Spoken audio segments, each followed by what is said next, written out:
Shall we call this study session to order? Or whatever you call it for study session. So, welcome everybody to the April 1st, 2024 edition of the Multimodal Transportation Commission's monthly meeting. As always, this is our 5 o'clock study session that happens before the meeting itself. There is a preamble to go through for the hybrid meeting, so Dave, if you want to take it away. Good evening, everyone. This meeting is being recorded and broadcast on the city's YouTube channel and cable channel 25. Please remember to mute yourself during the meeting when you are not speaking. The chat function for this public meeting is disabled. All chats will go directly to staff. Unless you are participating during the meeting, please turn your video off. This allows the active meeting participants to be seen on the screen, and you will still be able to hear the meeting. When you are participating, please turn your video on. If you have any trouble, send us a chat. The city reserves the right to mute people or turn individual videos off to minimize distractions during the meeting. All right, thanks. So our study session today is, I believe, the update of what's going on at the at Lawrence Transit. So that's why we have our guest Adam Weigel here to walk us through what's going on. All right. Well, hi everyone. I think I've figured out the technology where I can be here at the table and not awkwardly behind you. So we've got a presentation today to walk through kind of some of the things that we're working on and where we're headed this year. I zoom in on a couple of projects. There are a lot more irons in the fire than I have done deep dives on, but I'm happy to answer questions if you're interested about a particular thing in the list. So with that, I will jump into this. I thought it might be useful to give a quick overview of how we are organized. It is not maybe as simple as it might seem from the outside. So City of Lawrence and University of Kansas both have separate transit systems, separately funded, separately governed. We work very hard to appear as one thing to the writing public. So our history goes back quite a ways. The universities had their system since the early 70s. The city started our service in the year 2000. There are a lot more ways that we coordinate with the university than are on the screen, but to highlight a few, in 2007 we started using the same contractor for our work. So every 5 years we go out for bid for a third-party operator to dispatch and drive our buses, to maintain them. And so we just went through that process last year and both selected TransDev as the company that we'll be working with for the next 5 years. Same company we've been working with for the previous 5. So that's a big piece of the coordination. What it means is we can have one operational admin team and one maintenance facility to operate out of, and don't have to duplicate operational services. On the city side, we are funded locally by a 10-year sales tax. That's passed a couple of times in 2007 and 2018, and so we'll be going out, plan to go out for that same referendum in around 2027, 2028. And that local funding helps us match state and federal formula funds. Those are the other pieces of our funding pie, as well as anything competitive that we go after. We've won some competitive grants recently. Other coordination, some of those grants have included electric bus charging infrastructure. So the maintenance facility is owned by KU. The city helps pay for our shared utilities and fuel and anything else. There is a sliver of that site that's now federalized because we have charging infrastructure that we won through a federal grant. So there's a lot of ways we coordinate, and one of them is kind of these lines of who owns what and who maintains what. Central Station's the latest obvious coordination that we've done. So that site was land owned by the university. They swapped it with KU Endowment, and Endowment now leases that land to us in the city for the next 25 years at $1 a year. So that's another great way we coordinate. And the city owns and maintains everything on the Central Station site. The existing system has 19 total routes. 10 of those are city-only routes. 2 of them are coordinated, meaning that both the city and KU put financial resources and buses onto them. and 7 are KU only. There are some parallels in the services that we provide. So both of us provide fixed route service, City and University. Both of us provide a version of paratransit. In our case, T-Lift is the complimentary service available to people who cannot access the fixed route service because of functional limitations. It's not a service that requires you to have a disability to be eligible, but it's a functional access to that system. We also have on-demand services. We've operated Nightline for a long time, overnight for shift workers, and recently got some additional technology that allows you to book trips on demand via an app.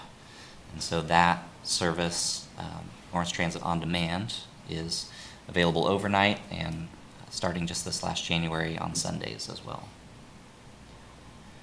KU side, they also have limited paratransit, just available to staff, faculty, and students, called J-Lift. They also have Safe Ride, which does have a lot of overlapping hours with the city's on-demand service, but Safe Ride's only available to students. And KU operates charters. The city's not able to operate charters because we get federal dollars, but KU, because they receive no federal money, can say we want to use a bus for an exclusive group of people, exclusively between 2 spaces. City, we occasionally get requests of that. I would say a few times a year, people ask us, can you run us a bus from here to there? And we only want, our group to be able to ride that. And we have to refer them to the private services that offer that, and they can do that. Our combined system has shy of 400 stops around town. We're working hard to improve those. So about half right now have concrete boarding pads all the way to the curb, which make boarding a lot easier, especially for people in wheelchairs, walkers, things like that. We're working to get shelters, benches, bike racks also included in all of our improvements. So there are about 5 different methods we use to update bus stops. We try to capitalize on other processes that already exist. So we have our own program each year where we have a model that helps us identify the most needed bus stop improvements based on ridership, areas that are transportation disadvantaged in town, and a host of other factors. And so we kind of target, usually in the neighborhood of, used to be 15 to 20, now it's more like 10 to 15 stops with cost increases that we improve through our program. But we also are able to win competitive grants, which we have one this year that we'll be doing for bus stops. We're able to coordinate with street reconstruction projects, adding concrete at stops where there's already major construction work going on. Similarly, the street maintenance program, where they do just mill and overlay. While there's already traffic control, we can come in and do some additional concrete work and pay for that. So we try to be opportunistic about updating, because you can see we got quite a ways to go still. So we're working hard to keep moving. That is pretty small now that I see it. Let's give it a shot. So just organizationally, wanted to show that, as the department of the city, Department of Transit, we are also closely aligned with parking. Brad Harrell is the parking manager, and I assist him with all of the admin type things he needs a supervisor for, but Brad is definitely the city's expert in parking enforcement. I know this group has maybe also looked at parking regulations and that sort of stuff, lives in planning. So there's a lot of, parking kind of overlaps a few different areas. Wanted to highlight that for city transit, we have 8 total people who work for us. We are all housed at Central Station now, up at Bob Billings and Crest Line. And so you can see the different types of roles we have, communications, customer service, budget, planning, that sort of thing. Whoever's got the fancy zoom in, if you want to move over to the right, you'll see a couple of the groups we coordinate with. I mentioned parking there and kind of their levels of staffing. TransDev, is, like I said, the operator of the service, and they have a lot of employees. So 150 employees, with drivers, dispatchers, some admin staff, road supervisors. And so we oversee that group. TransDev General Manager has 2 bosses, myself and then KU as well. So I respond to both of us. Like to reflect on what we have recently finished up in 2023. So we have finished the Central Station project. We've got a couple of just hanging things, mostly related to some hardware inside the building, but almost completely done with that project. Had the ribbon cutting last week.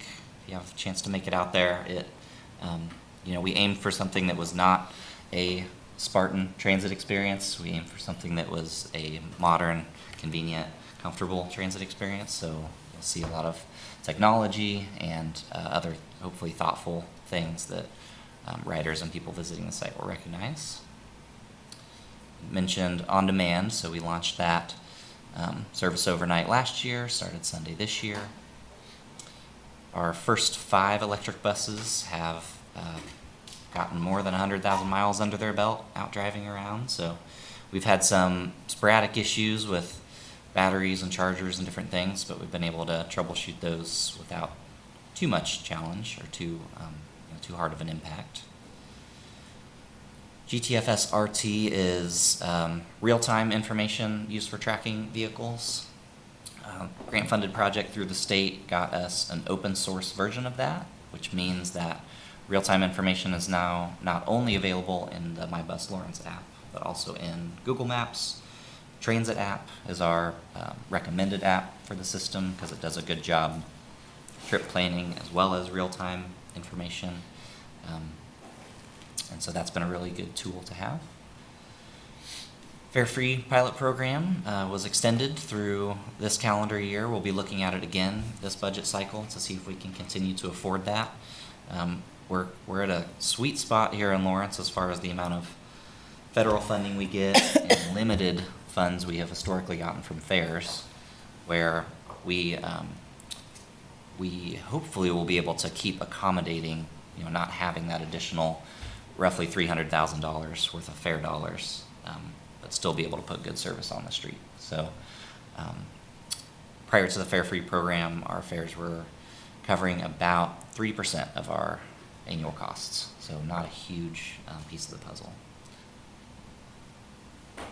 Last year, we also updated rider suspension policy. Seen some recent challenges with rider behavior through COVID, and just trying to get a more formal process for how we were managing that, making sure the bus continues to feel like a safe place for all riders. We have, middle school students riding our buses, and everyone needs to feel safe on vehicles. So that was an effort we did to help with that. For about a decade, I've been working with K10 Connector to help fund the service between here and Johnson County. The city made that agreement about a decade ago. This calendar year is the first year we're not supporting that service with local funds. Part of that discussion was around, our desire to keep fare-free going. It was costing us $155,000 a year to support that service. That service is $1.7 million annual cost, so we were more or less a drop in the bucket, and are still an interested partner in that service, but are looking for Johnson County to coordinate more directly with University of Kansas and Johnson County Community College, which are the two endpoints of that service who benefit the most from it, and neither of those organizations currently put dollars into the annual funding of that. So we'll see if that comes back for discussion in a future year. And then lastly, with Central Station opening, this is the first major facility we've operated as transit. The maintenance facility is owned and operated by KU. So we developed an operations plan. A key part of that plan, referencing up to the rider suspension policy, is a code of conduct policy that we have in there that was a coordination effort between us, Parks and Rec, and the public library, along with city communications staff, to talk about just how we are helping guide behaviors we want in public spaces. So Central Station is one of those spaces, but so are a lot of the other facilities around town. So we have not seen significant challenges with behaviors at Central Station thus far, but did want to have some clarity in place for people as they come to and from that site.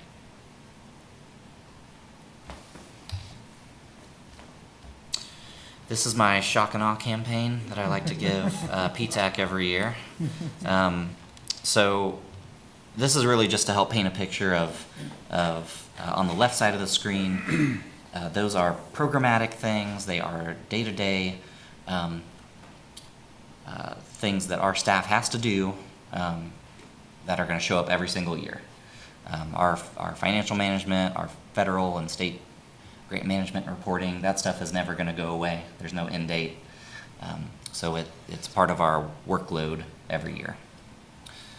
The projects on the right side do have a discrete end to them, but this helps us think about our priorities as we work through the year.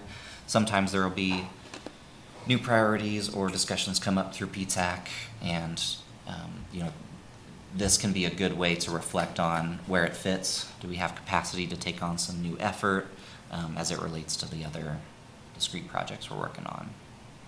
So I have a few deep dives into some of the projects on the right side of the screen that we'll go through in the rest of this presentation, but this would be a good place if you spot something that sounds interesting or you don't know what it means. We can come back to this slide, or you're welcome to ask questions about it. Can we zoom in just a little bit on that right side? Theoretically. Just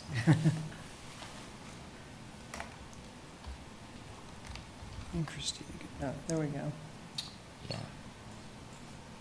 Now that makes it a little easier. Yeah, thank you.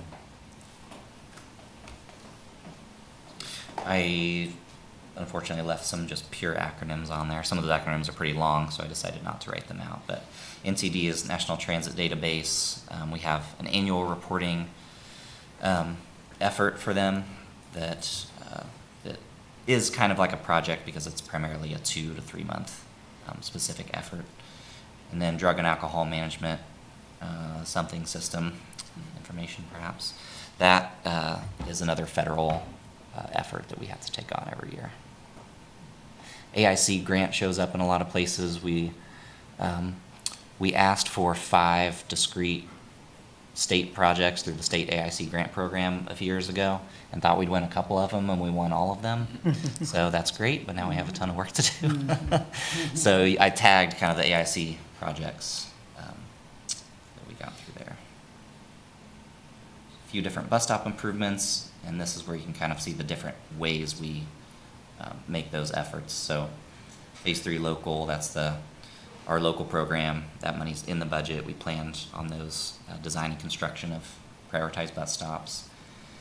AIC grant, that one's focused specifically on stops that are very dark, that we noticed during the winter time. We're gonna try out some solar lighting solutions that affix to the top of poles, so we don't need concrete to mount them. And so that effort is through that grant. And then there's a lot of back and forth through discrete street projects as well as the maintenance program each year. A lot of back and forth between us and engineers just to make sure we're on the same page about what bus stop improvements can and can't be accommodated in those. What's the proposed end date for your zero emission transition plan? We have our internal kickoff this week. We are trying to complete it in time to apply for the next lower no emissions grant, which is likely March, April of 2025 is when the notice of funding opportunity will come out for that. So we've taken a little break. We won 3 low-no grants in a row, all for vehicles and charging infrastructure, 2020, 21, and 22. But that maxed out our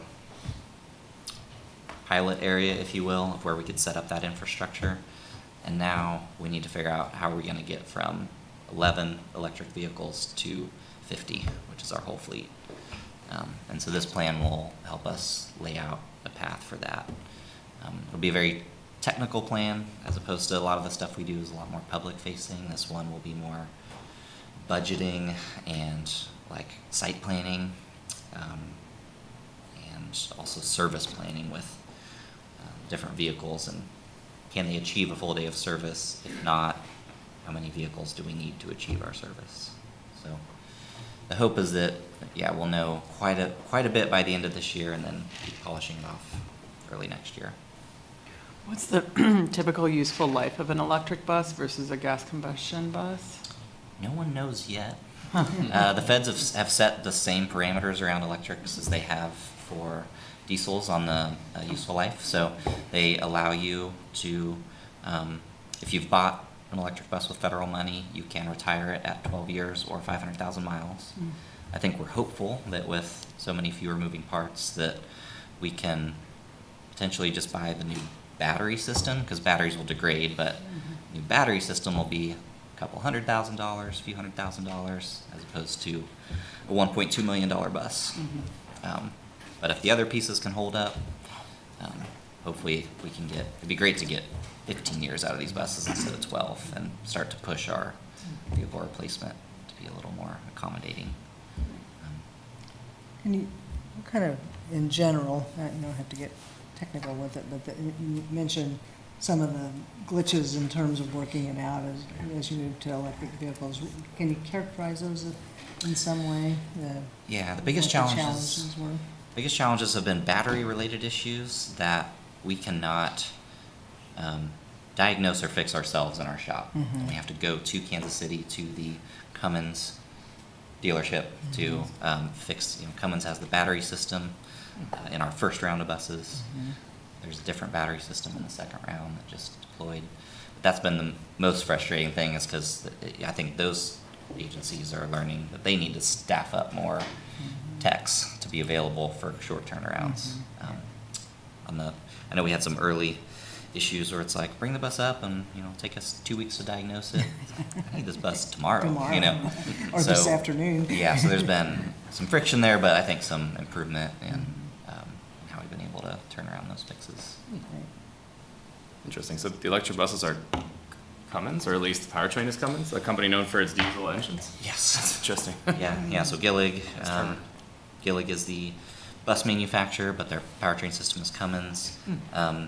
And I'm struggling to remember our second, I think it's Axial is the second battery system that our two buses that just deployed are using. Sweet. And so we'll see, we're hoping that we face fewer challenges with them, but Nice. learning curve. Yeah. Did you have more presentation, or is it time to open up for questions? I have some project spotlights. I'll run through those briefly, and we can Yeah. come back to this if there's other things that jumped out. Yeah. So just wanted to talk some about Central Station. So been studying primary transfer facilities for a decade. This facility opened in January of this year. It's a $10 million site and facility. It is a repurposed KU warehouse. That building was stripped all the way down to its concrete pad and its steel support beams, and everything else is brand new. There are 7 local routes that serve that site, and there will be 2 regional routes. Greyhound already started serving the site this last week, so Greyhound no longer serves downtown north of the library. If people are still wanting to catch the Greyhound, they'll ride Route 4 from downtown up to Central Station. We learned in that process with Greyhound that a majority of the rides from Lawrence are students, KU students, so there was a little less trepidation at that move, since it seemed like bulk of ridership was, we were going to be closer to them at Central Station than downtown. But we're still learning as we see people come in from that service. K10 Connector, we are still coordinating with them to serve Central Station site instead of KU. That'll help their timing as they travel to and from Lawrence. Getting in and off of campus by the stop near the Allen Fieldhouse parking garage can be slow and painful if you're trying to have an over-the-road service like that. So they will still plan to serve the Dillons at 23rd and Naismith and Peasley Tech, but their third stop will be Central Station. And we have a couple of bus bays specifically for regional services that are off the platform. There's a host of amenities there, indoor lobby, restrooms, customer service for riders, outdoor platform. We have infrared heaters outside above our 3 shelters for people in colder weather. They push buttons stay on for 4 minutes at a time.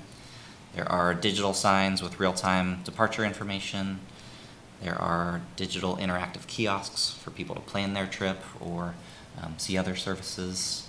We plan to use that space to encourage people to partake in surveys that maybe not even are just transit surveys, but might be in other departments, or encourage people to come downtown for certain events. So we don't currently have plans to do any commercial advertising on those. Host of new bicycle amenities at this site. There is the city's and I think region's first bicycle ramp on our front staircase. So in larger cities with lots of stairs, you'll see ramps on the edge where you can walk up a staircase and roll your bike up with you rather than try to carry it. There are bicycle lockers outside. So if you need to come to and from the site on a rainy day and it's outside of our building hours, we do have a large indoor bike room, but if you need to get there outside of that, you can have a place to store your bike out of the weather in a completely enclosed locker.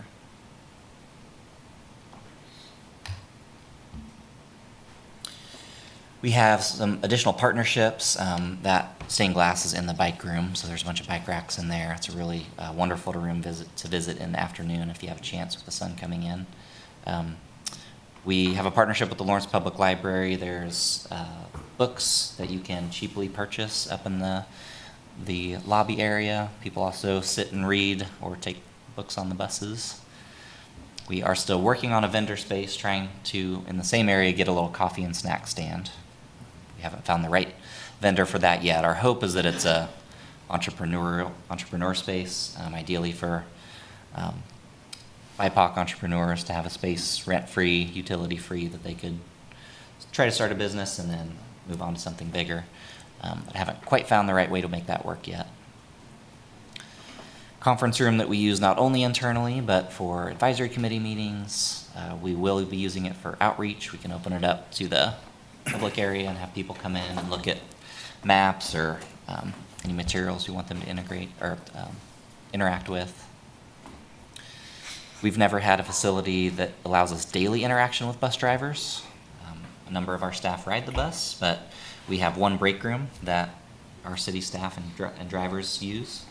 Drivers can access their break room and restrooms 24/7 with a Salto badge, so that's been a really big upgrade for them. And I mentioned, and you see some of the art and technology. With that, yes? Can I ask a quick question? Is the mechanical stuff on site there too when you're working on the buses? And is it storage there as well? No. So all of that is at the maintenance facility off of Timber Edge Road out North Iowa, near Harvesters and Standard Beverage. That's at that KU-owned site. That's where all that type of activity happens. Okay. Charging also happens up there. Oh, okay, cool. So with that project complete, we're pivoting to downtown improvements. We still have 5 routes that serve downtown and need a layover space. We've been using the picture here across from the library for 11 years now and need some improvements. In general, the idea for this space is to incorporate a lot of what you see at the Central Station platform. So we don't need a building, but we do need canopies, seating, sawtooth bus bays that make it easy for buses to get in and out, and for riders to have consistency with, I expect Route 2 to always be here. Right now with the straight curb, it's 1 in, 1 out, and so the buses can be in different orders every time they come in, which can be frustrating. There's certainly conflicting priorities and challenges in this area. We had a lot of concern from businesses in 2021 when we tried to talk about this before. And so we're taking a much longer site selection approach this time around.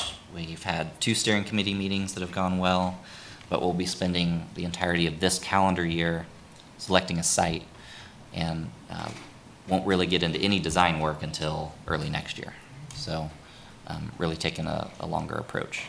Right now, there's a survey out. We're asking people about a boundary that we want to establish for this project.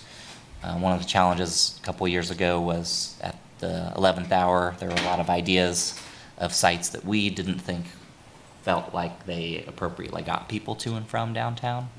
And so we need to define kind of what area are we looking within for options, so we don't, 6 months from now, keep getting ideas for 2 blocks away, that sort of thing.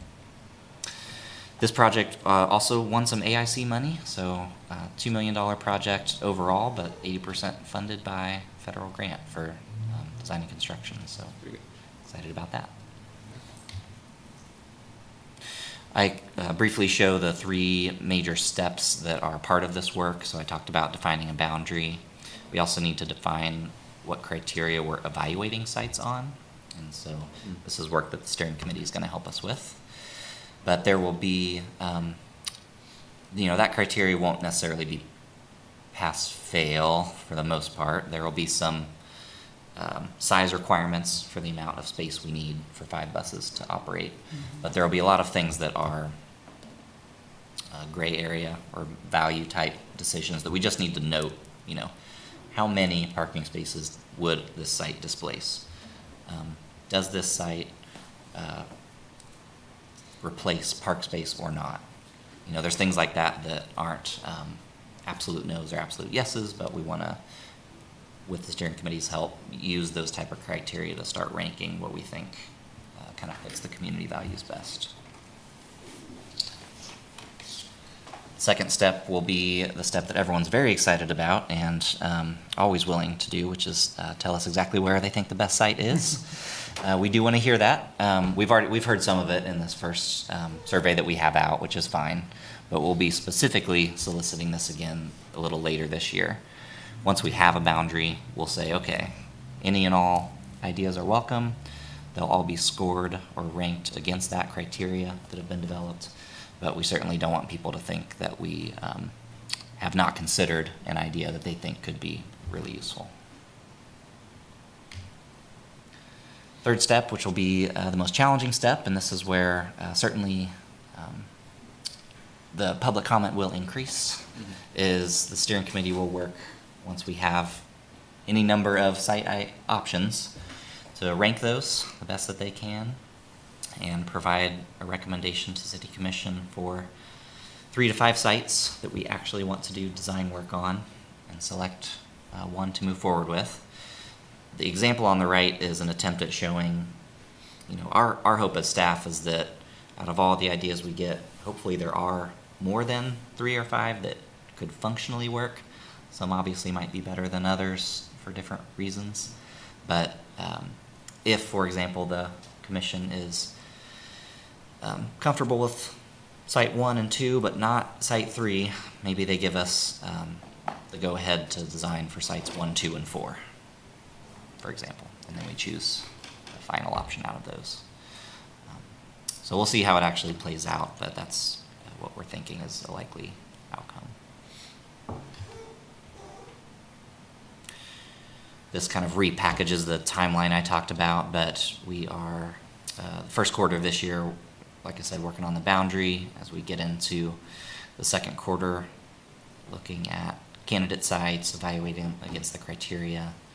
Towards the end of this year, trying to get that to the commission. So City Commission will actually vote on 3 different steps of this. We're not going to wait till the end to vote on everything. So they'll be voting on the boundary, then they'll be voting on the criteria, then they'll be voting on 3 to 5 sites to move into concept.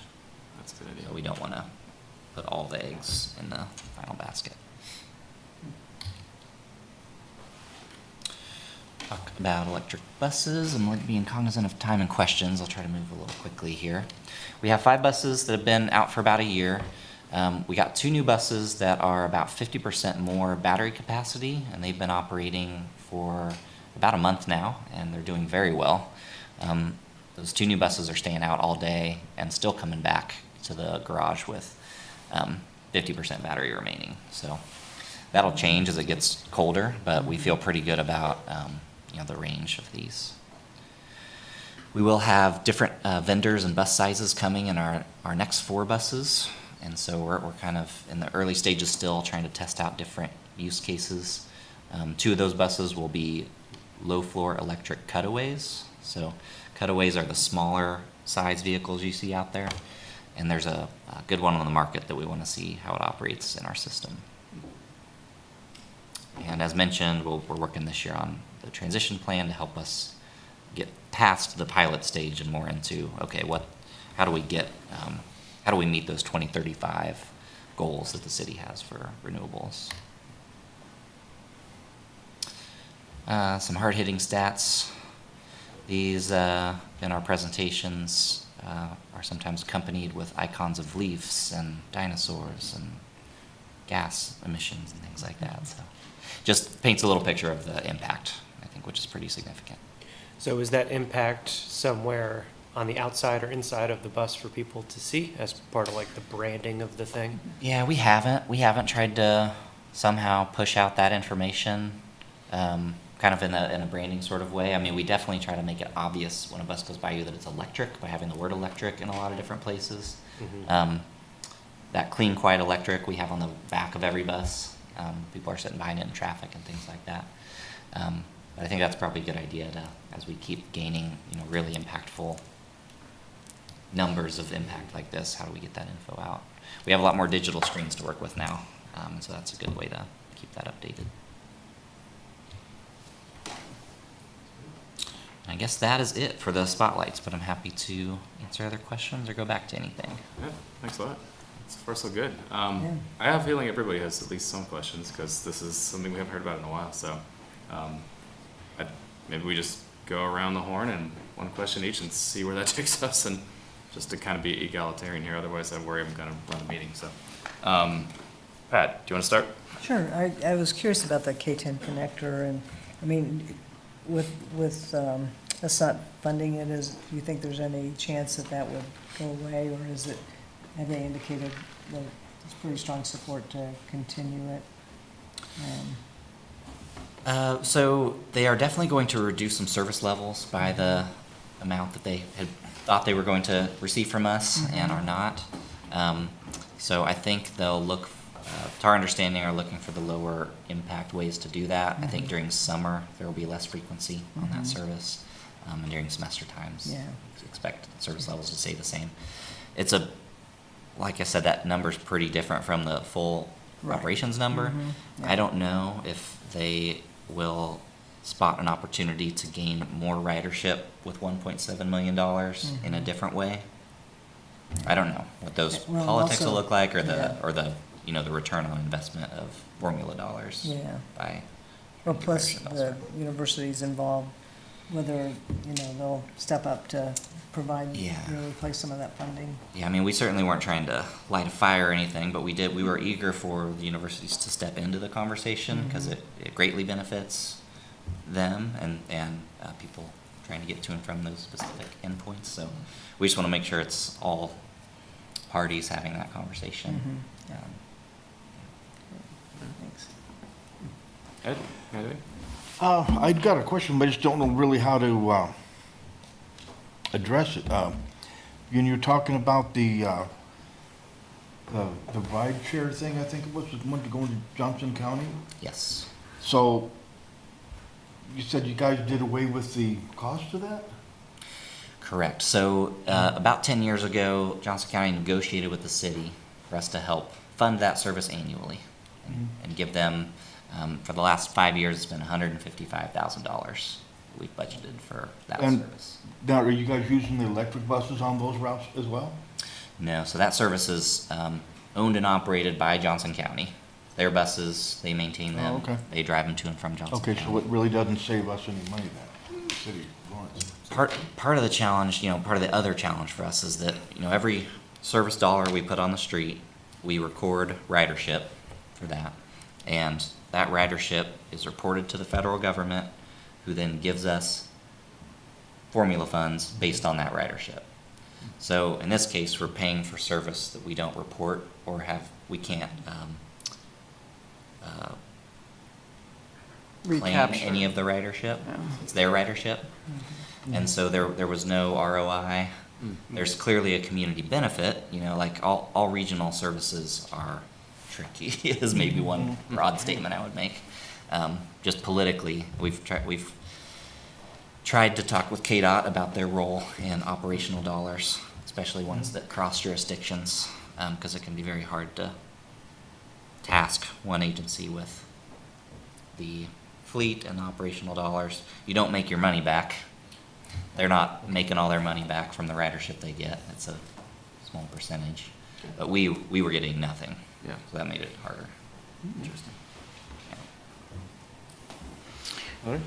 Weekend service, any conversations about moving from on-demand on Sundays to regular fixed routes? Very expensive. Yeah. Very expensive. I mean, I think we'd have to see, I think on-demand on Sundays can start to show us some patterns. If we notice a bright line of people traveling between two places, that would be the argument for replacing it with a fixed route. Fixed route in general has a lot more chance of giving you a higher ridership per hour than on-demand does. The point-to-point type service, I think we've been able to reach about 7 rides per service hour, which is pretty good. A lot of places get 3 to 5. And our service has some peaks where you like can't find a ride because there's so many people trying to ride. So that's a good problem, I suppose. But with fixed route, even a perceived poor fixed route can get double-digit rides per hour. It's just a challenge on Sundays. As an example, we've got 12 routes out on the street, city plus our coordinated routes. Let's assume that university wouldn't run on Sunday. If you're in those hourly, that's 12 people for 14 hours. And with on-demand service, we're able to do 3 people for 10 hours, even if we went to 14. You can see the difference. A huge portion of transit costs is in the labor. And so we'd have to we'd have to pull service from elsewhere to make that type of thing happen. And there's nothing with the formula grants that could help with that, or? Formulas, the formulas are calculated based on your revenue hours, the population, the density in your city, a couple other factors, and they're all relative to all the other cities. So it's kind of, it's a little bit shifting sands. So the only way we capture more formula dollars is by putting more service hours on the street, getting more ridership, or having more people move here. And the lever we can control is putting more hours on the street, but we don't get a one-to-one return on that money. It's like I'm not sure what the percentage would be, but it's a lower percentage. And sorry, one more question. Is there any change in the timetables or routes in the summertime? I can't remember if that's the case or no. We're going to get back to our just annual route changes August 1. And so we've been gathering info on people's reaction to the new routes and times, and we're going to use that for any changes in August. I think because of the fact we had to change in January instead of August, we're not planning on major route changes. I think it'll mostly be timing things, trying to make times work better. There might be some targeted trips that we see issues at, but we don't want to upend again so quickly with proposed route deviations. Cool, thanks. I had a question, but when you were talking housing, I kind of got distracted to a different, but maybe better one. But I know that KC does like transit-oriented development along streetcar line. Yep. Is there anything, any cities that do that, like with bus routes? I mean, targeting ideal places for housing. I don't know if finds that. Yeah, I mean, there's certainly bus rapid transit is kind of your step method. That's if you're not quite ready to bite into rail, you can do bus rapid transit.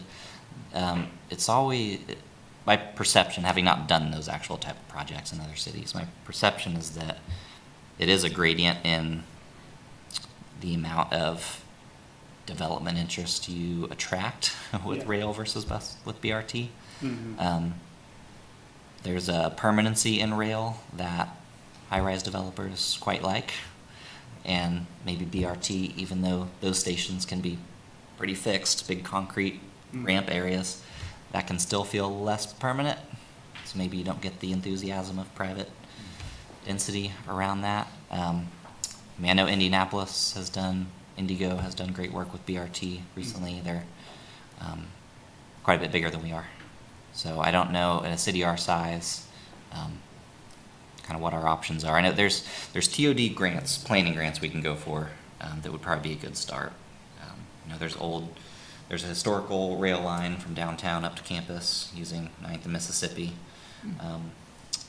that I think could be an interesting backbone, but, you know, obviously huge capital cost, and want to study that and see how is operations going to be funded on that type of thing. Probably be another tax, sales tax most likely, and what's the appetite for that?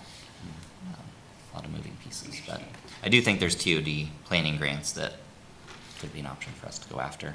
It's kind of, you know, as a callback to the big lists of projects. It's like when and where do we fit in that project or that effort, even just a plan. Cool, thank you. So there's still talk, I don't think we've heard any further information on eventually combining MMTC with PTAC. What are your thoughts on that? I guess, what are you looking forward to? What are you concerned about? I'm just kind of curious from your perspective, because we don't hear it usually. I think I'm definitely more looking forward to it than not looking forward to it. I think there's been, just on the internal admin side, I think the Connected City work group that's been, you know, members of transit and MSO and parking and, you know, talking about all the different pieces of Connected City, IT, and even some of the water infrastructure, those are murky waters for a while, and I think now are clarifying. Like, I think we're figuring out how to use the strategic plan together and coordinate more than we already do on street projects and things like that. So I suppose I'm more excited for that, kind of a contextual discussions that can happen in some version of a Connected City group, especially because we have work that also dips into strong welcoming neighborhoods and unmistakable identity, and I think talking at that level could create some higher level discussions or kind of strategic direction from citizen groups like this than maybe we've been able to leverage just in a PTAC group or just here. So I guess that's my hopefulness about it. Okay, that's good news. Sean? Super cool that you have a bike ramp at the new spot, because that just makes it so much easier than carrying a bike. I'm curious, when you're doing upgrades or maintenance on the bus stops themselves, is it factored in for people to have a safe place like a bike rack to park their bikes? Yep. Yeah, we're trying to integrate bike parking in most of our, in nearly all of our shelter stops, most of our bike, or most of our bench stops. You know,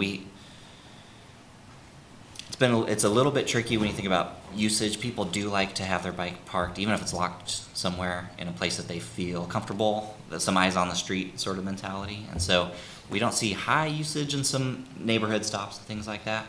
But I think we are thinking ahead to, I think micromobility is going to have a future in Lawrence again at some point. We'll see how that comes back. You know, there was that bike share system that has since gone away. There's been discussions of scooters. Since the last discussion of scooters, there's been all sorts of different developments in that space, and interesting hybrid models of seated bike/scooter, you know, things that people can feel more comfortable on. So with that in mind, I think we're trying to set ourselves up for, at most stops, having a space where that type of equipment could live, even if it's not personal bikes. There's micromobility type equipment in those spaces. So we typically aren't trying to, we're being a little bit pragmatic just with resources. We're not putting a bike rack at every stop we touch, especially if we're just doing like an ADA access, just concrete and nothing else, because it's lower ridership, or it's, we're able to slip that concrete into the street project, but not a larger pad and all the amenities. So it's a little, you know, get as much out as we can, and then hopefully at some we're at that next higher priority level where we can go back and say, oh, we need more seating here, we need more bike racks here. And when it became fare free, when was that, last year, year before? Started in January 23. Okay. And I noticed on the same list of things, there was behavior management. Did that behavior management have to happen kind of concurrently with the free fare program? I don't think we necessarily paired those together. I think COVID was a different animal on everybody for a lot of different reasons, and so I think that has played into it some. I think just historically, as our work group figures out how many things we've kind of done by practice, or we've had something in the ride guide that we consider a policy, but it doesn't actually have a full written policy. I think that came out of us recognizing, like, oh my gosh, we don't really have a standard way we're working through this.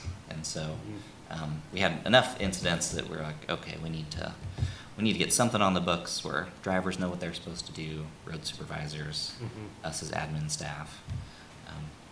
So they were, they came to be kind of at the same time, but I don't think we tried to specifically do them. Okay, yeah, because it's a climate-controlled free space. That's, Yes, yeah. I would see it being quite appealing. Yeah, and we've Place had to our, spend the day. yeah, we've had, it's been our policy for a long time to ask people to ride no more than one loop without going to a destination. Like, please use the service for the use of the service. Sure. We flex on that on very, very cold days, very, very hot days. But people are also welcome to transfer to other vehicles. One of the safety things we worry about is if someone's on the same vehicle for a while, they can also tend to fall asleep. That becomes a safety issue with stopping and starting. We've had people fall out of seats, just dozing and not being awake. So those are some of the things we try to manage. So we usually cut it, I don't know, from 6 to 6:05, so that leaves us about 10 minutes left. That's okay with everybody? And then our regular meeting starts at 6:15, I believe, usually. So, okay. Does anybody else have any additional questions? I feel like it's been a I while. just have a quick question about, with the route redesign and talking about, with August and probably not changing that. What's been the kind of general feedback from riders on those since January, I guess, in terms of changes that were made? And has it been generally positive, or do you see areas where it still needs to be tweaked? Generally positive, I would say. So we made a tweak in mid-February. So we put out service January 2nd. We made tweaks February 12th. So we had 5 weeks, 6 weeks, and saw some challenges with transfer timing downtown, things not matching up quite like we wanted them to.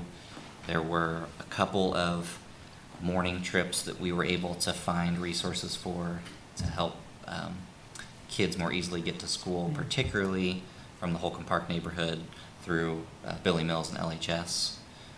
You can do that through an inner line of Route 9 to Route 7. It's a continuous bus. But there was kind of a missing, if you will, morning trip that really helped add in February. So those were some of the pain points. I think people are getting used to peak service, which is something we've never had. That's led to a lot of discussion. People say, where'd my midday service go? It goes from every 30 minutes to every hour. Why did you do this to me? And so that leads to usually a healthy discussion about that is how we were able to afford Sunday service. We didn't have new money to add more revenue hours. So we looked at our lowest ridership revenue hours, which was between the morning and afternoon peak, and transferred those hours into Sunday. So I think there's still there's friction there. I think we weren't ready to have a robust discussion this August, but I think moving forward we can talk with people about the value of Sunday in exchange for frequency in the week. Is that a worthwhile trade-off? I do think in general when we tell people, we could slim down or take away Sunday and buy back midday, usually it's like, no. I just got Sunday, don't take that, yeah. So it leads to some good, resource management discussions. As far as other things, I'm looking at the map to kind of jog my memory. I think that We've got some transfer areas to look at. The corner of 19th and Mass is kind of a critical transfer area between routes 1, 8, and 7. And so just trying to make sure that functions like we want it to. People can feasibly get between routes in either direction there. 6th and Rockledge is another key transfer area for routes 2, 6, and 36. And then in a couple of different areas, we've discovered some gaps that are bigger than we're comfortable with for stops. So we'll be adding some paired stops in a couple places that right now it's causing issues because people have to walk too far. Adam, I think I've asked you before about like annual ridership numbers for Lawrence Transit, and I'd be curious to know how they stack up against other sort of small college towns, if you know those figures. Yeah, we're working to get some of that peer stuff up on the website somewhere because we get kind of these type of questions a lot. Pre-pandemic, we were at just about 3 million rides total. That's city and university, roughly divided into 1/3 city, 2/3 university. Lots of short trips on campus, in the neighborhood of 2 million rides, and about 1 million or 1.2 on the city side. City's ridership has been outperforming pre-pandemic ridership for about 6 months. And so that's pretty exciting to see. Fare Free was part of that.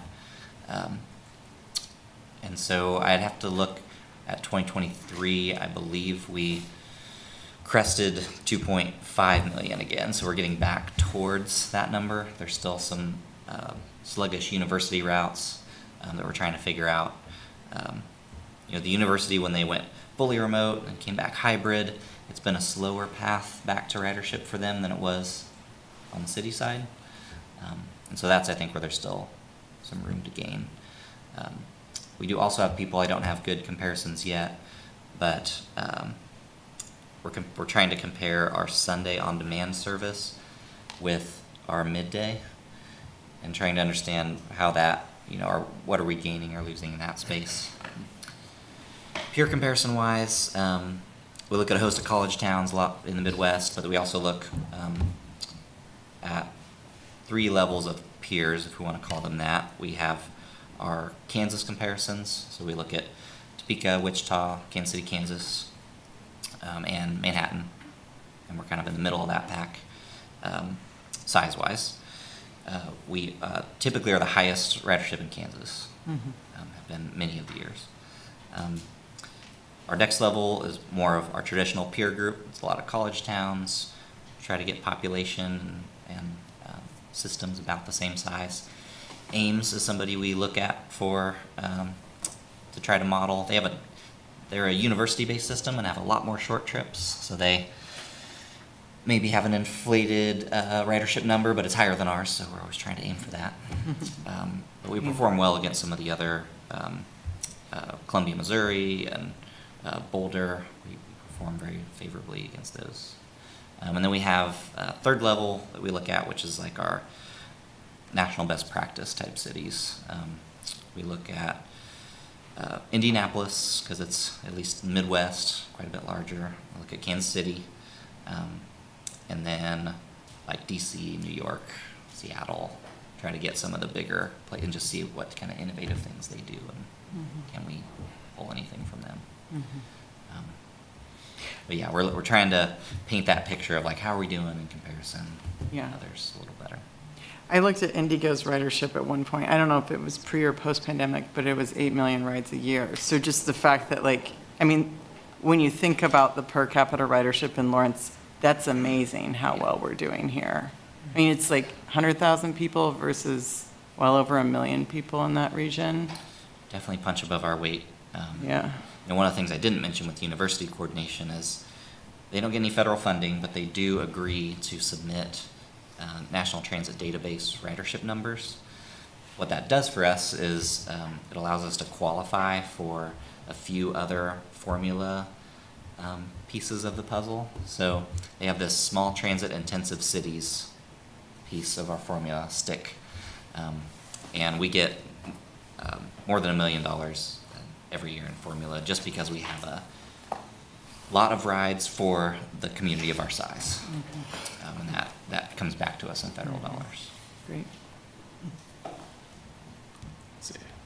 All right, we have time for one more question. If nobody has one locked and loaded, I'll fire off. No? All right, so I'm curious about the sort of what the landscape is around small buses. So I know we have cutaways, and you know, there's always the idea of going really small with things like Ubers or even smaller micro mobility and scooters. But in other countries, and even in some other cities in the US, it looks like they are trying out anywhere from pilot scale to full deployment of like little buses that are electrical and quite low floor. You can still fit like 12 people on them, which is just wild. I saw one in the wild that was double decker. I'm like, I didn't know you could do that. So, I mean, a lot of these are coming from like Brazil and China and Turkey, you know, like non-traditional manufacturers of stuff that we have in the US. So I almost wonder if like their country of origin is problematic because we get a lot of federal funds, and if it's not made American, maybe that's an issue. But are there other barriers to these maybe being a solution to places that have, you know, could have more frequent transit, but don't really have maybe as full of buses as we would like, given the normal city bus size? A few things. So, usually when this type of discussion comes up, it's around cost. Like, people hate seeing a large bus with empty seats, and they think this is not a good use of resources. The vehicle and its fuel, whether that's diesel or electric, is a low percentage of the dollars rolling on the street. Figured it's The the person rider, in the right? yeah, the person in the seat is the bulk of the number out there. The risk of having a full bus has a huge cost implication. So if you have a 12-person bus that at a certain time of day or certain part of the route, like if a route crosses campus, if you need to carry 20 people and you've got space for 12, what that means is you're deploying an additional driver from base to pick up people that you have missed. Or you're not picking those people up and they decide to not use transit. Yeah.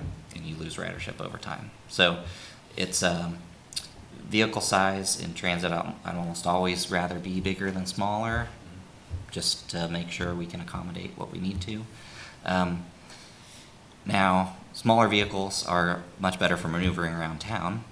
And I think if it was up to us, we would love a fleet of 30 or 35 foot buses. Do you have any of those With- currently? I know there's a couple smaller. We have some. Right? Okay. Yeah, diesels right Yeah. now.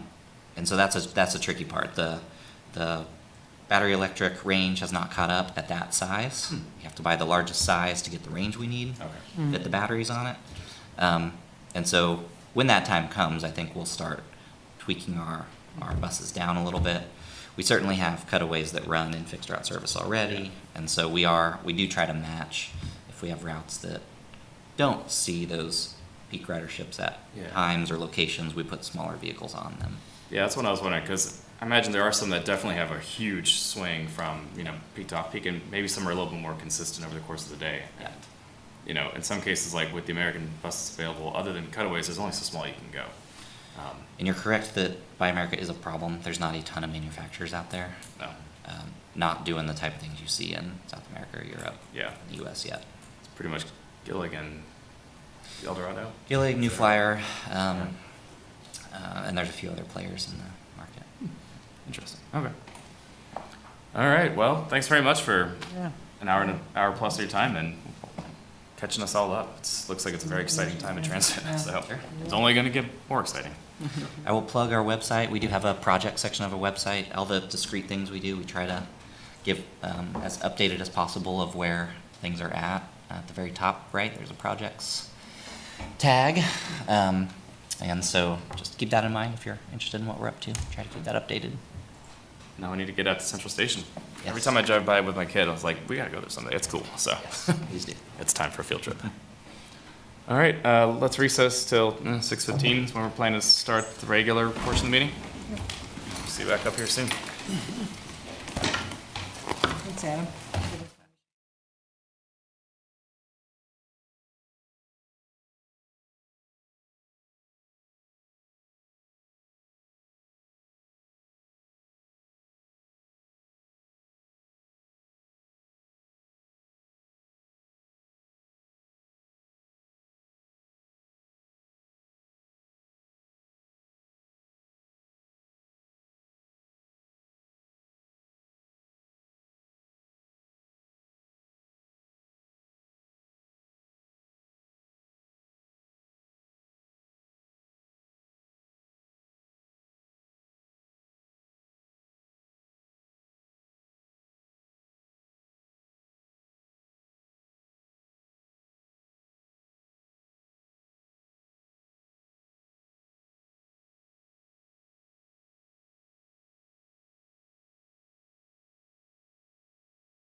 All right, everybody. Well, welcome back to the April 1st, 2024 MMTC monthly meeting.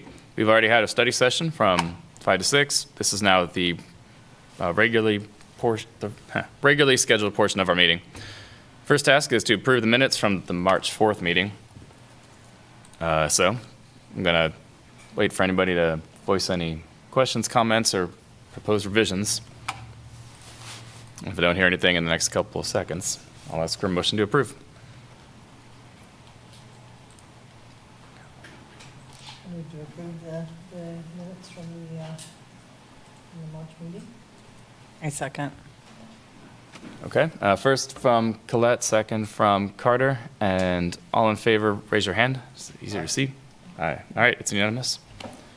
Just as a technical note, it looks like when you click on that in the agenda, it requires a username and password, so I don't know if there's anything that needs to be done to kind of make that more accessible. All right, next up is public comment. This is the general public comment session where the public is allowed to speak to any items or issues that are not scheduled on the regular agenda. Public comment will not be received also for staff items, commission items, or calendar.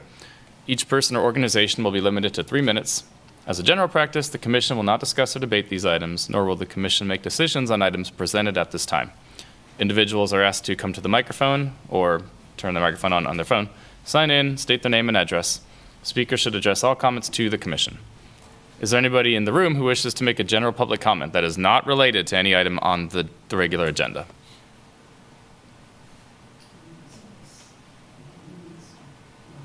Okay. Good. Okay. Is there anybody online who wishes to make a general public comment not related to any regular agenda items? It does not appear so. Okay. All right. I'm going to go to the main agenda. Number 1 is consider recommending approval of the Massachusetts Street, 14th Street to 23rd Street Multimodal Improvement Study. So.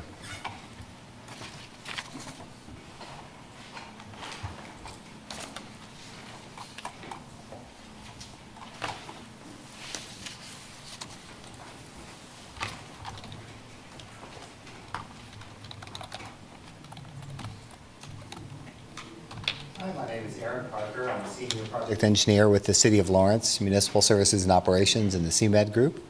And I'm presenting today requesting a recommendation for approval from MMTC on the Massachusetts Street 14th to 23rd Multimodal Improvement Study that's been conducted since last fall to present. And I have a PowerPoint I'm presenting with, and everyone can see my screen. Great. So I wanted to revisit, we've met with MMTC 2 prior times, and I wanted to revisit the project impetus that generated this project. Number 1 is the City of Lawrence bicycling plan. Shows the corridor as a 5 out of 5 for least comfortable for cyclists, and a top priority in the missing link in the cycling network. Also, the not shown on the screen is that the KDOT Vulnerable Road Users, VRU, High Injury Network, HIN, has Massachusetts from 15th to 16th as a high priority and from 16th to 20th as a medium priority as a high injury network set of segments. And the City of Lawrence pedestrian plan has Massachusetts Street from 14th to 23rd as non-compliant for sidewalk, and missing sidewalk from 21st to 23rd Streets. And the plan calls for compliance and connectivity. And this multimodal study includes all forms of transportation, including walking, rolling, cycling, transit ridership, and safe automobile use. And the project was undertaken at the Involve, which is the 3rd of 4 levels of community engagement, one of the highest levels, because we anticipated a high level of community interest in the corridor. And however, the project originates from existing master plans, and it was not originated outside of a master plan, therefore it wasn't at the highest level, but it was the 2nd highest level otherwise, due to expected community interest. We held 3 public open houses since October of last year. The 3rd was just held last week. And we had 141 attendees in total, and 158 comment forms completed because some were done online. And this last open house did not have an opportunity for feedback other than to contact myself. And there was some feedback that is attached to the agenda item since that meeting. But there were no comment forms from that meeting. But my point being that there were quite a bit of comment forms from 2 prior meetings because some of the attendees were counted overall from the 3rd meeting, if that makes sense.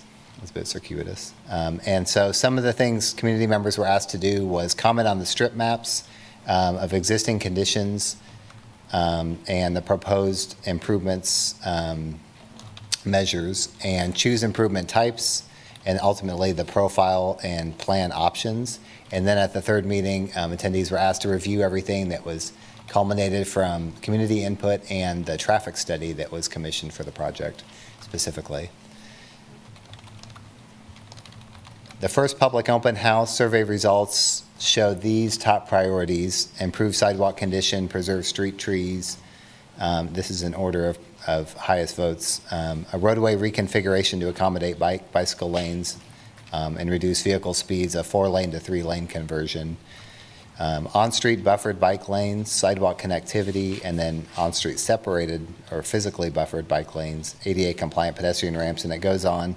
I've included some of the other items for context. So in response to, as you see in the attached to the agenda item improvement study, all these top priorities were addressed by the design consultant, who is Trek Design Group. They looked at each of the multimodal improvement measures that were rated the highest, and they looked at the corridor for traffic, did a traffic analysis, and they combined these things to address the corridor the best they could to improve safety and efficiency for all users. At the second public open house, 3 options were presented, as you'll see in the study. I'm only showing the preferred option, which is to maintain the existing curb-to-curb alignment, which maintains the existing street trees. That was the second highest rated item, the street trees, and provide buffered, protected bike lanes in some format within the road corridor. Items like a shared use path, cycle track, those were looked at, but they weren't rated highly, and there were issues with also with street tree impacts. If, just as widening the curb for option C, doing a shared use path, something off to the side, was very impactful to the street trees. We did a very thorough study on those, which I can provide anyone that is interested. It's a large spreadsheet. So I'm showing the preferred option here. Commonly mentioned strengths of this option were to calm traffic. A big comment at the public open houses was speeding and drag racing through the corridor at all times of day and night. And having a center turn lane for automobile safety, making left turns, retaining the street trees, on-street buffered bicycle facilities, bike route connectivity was mentioned, and sidewalk gap infill and condition improvement. These are the most counted strengths of option B. And some of the weaknesses of options A and C that were most counted was speeding continues if we go with option A, which is not shown, but is to leave the road as it is.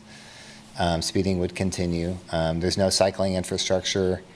The corridor is dangerous for non-motorists, and the sidewalk is too narrow or in poor condition. Excuse me, could you speak up, adjust the microphone better? We can't really hear you really well back here. Yeah, does that help? Yeah. This is more for online. Okay.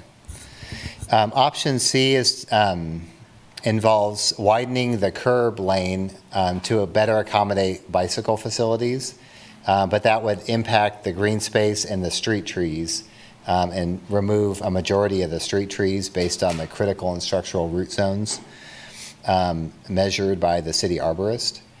And it also would be the most expensive option, involving full reconstruction with the curb and gutter and full depth of driving surface reconstruction down to the base rock. Those were cited as the biggest negatives to option C. So we had the city had the consultant continue with option B and design out some of the details, and that was presented in a strip map I'm showing a segment of here. And the community could email me or call me with any feedback and I did get a little bit, as I mentioned. And that was last week.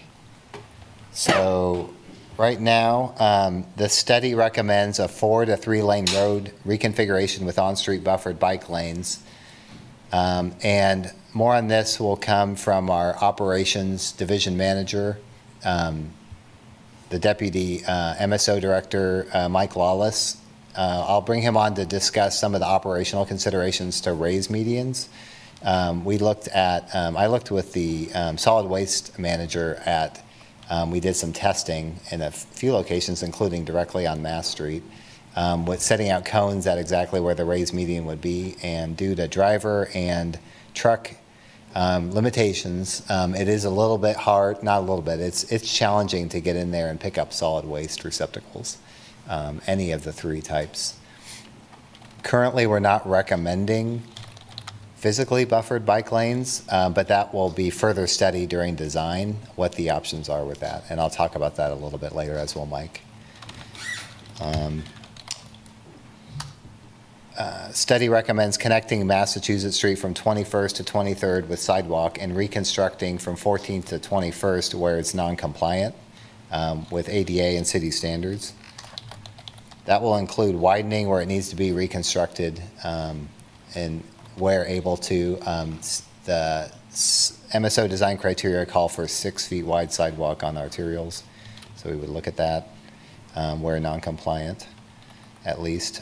Reconstruct the corridor ADA ramps for compliance. The study notes a few intersections where ramps are non-compliant or are missing.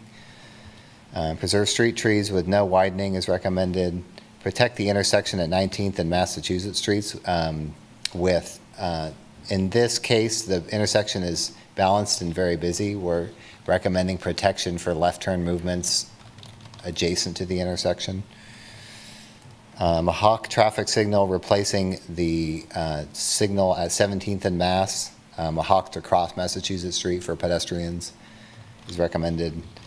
Removing the high-speed westbound right turn lane from 23rd Street onto northbound Massachusetts Street and replacing it with a standard turn pocket style intersection.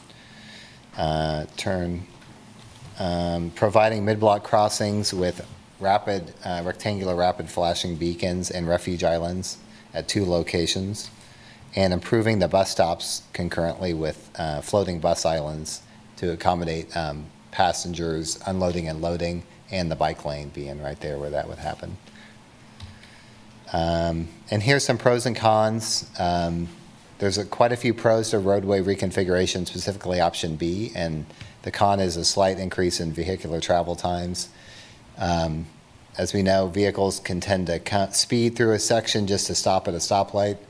And this single lane each direction with 2-way left turn lane configuration is designed to kind of homogenize speeds and provide a safer corridor. I won't read those items.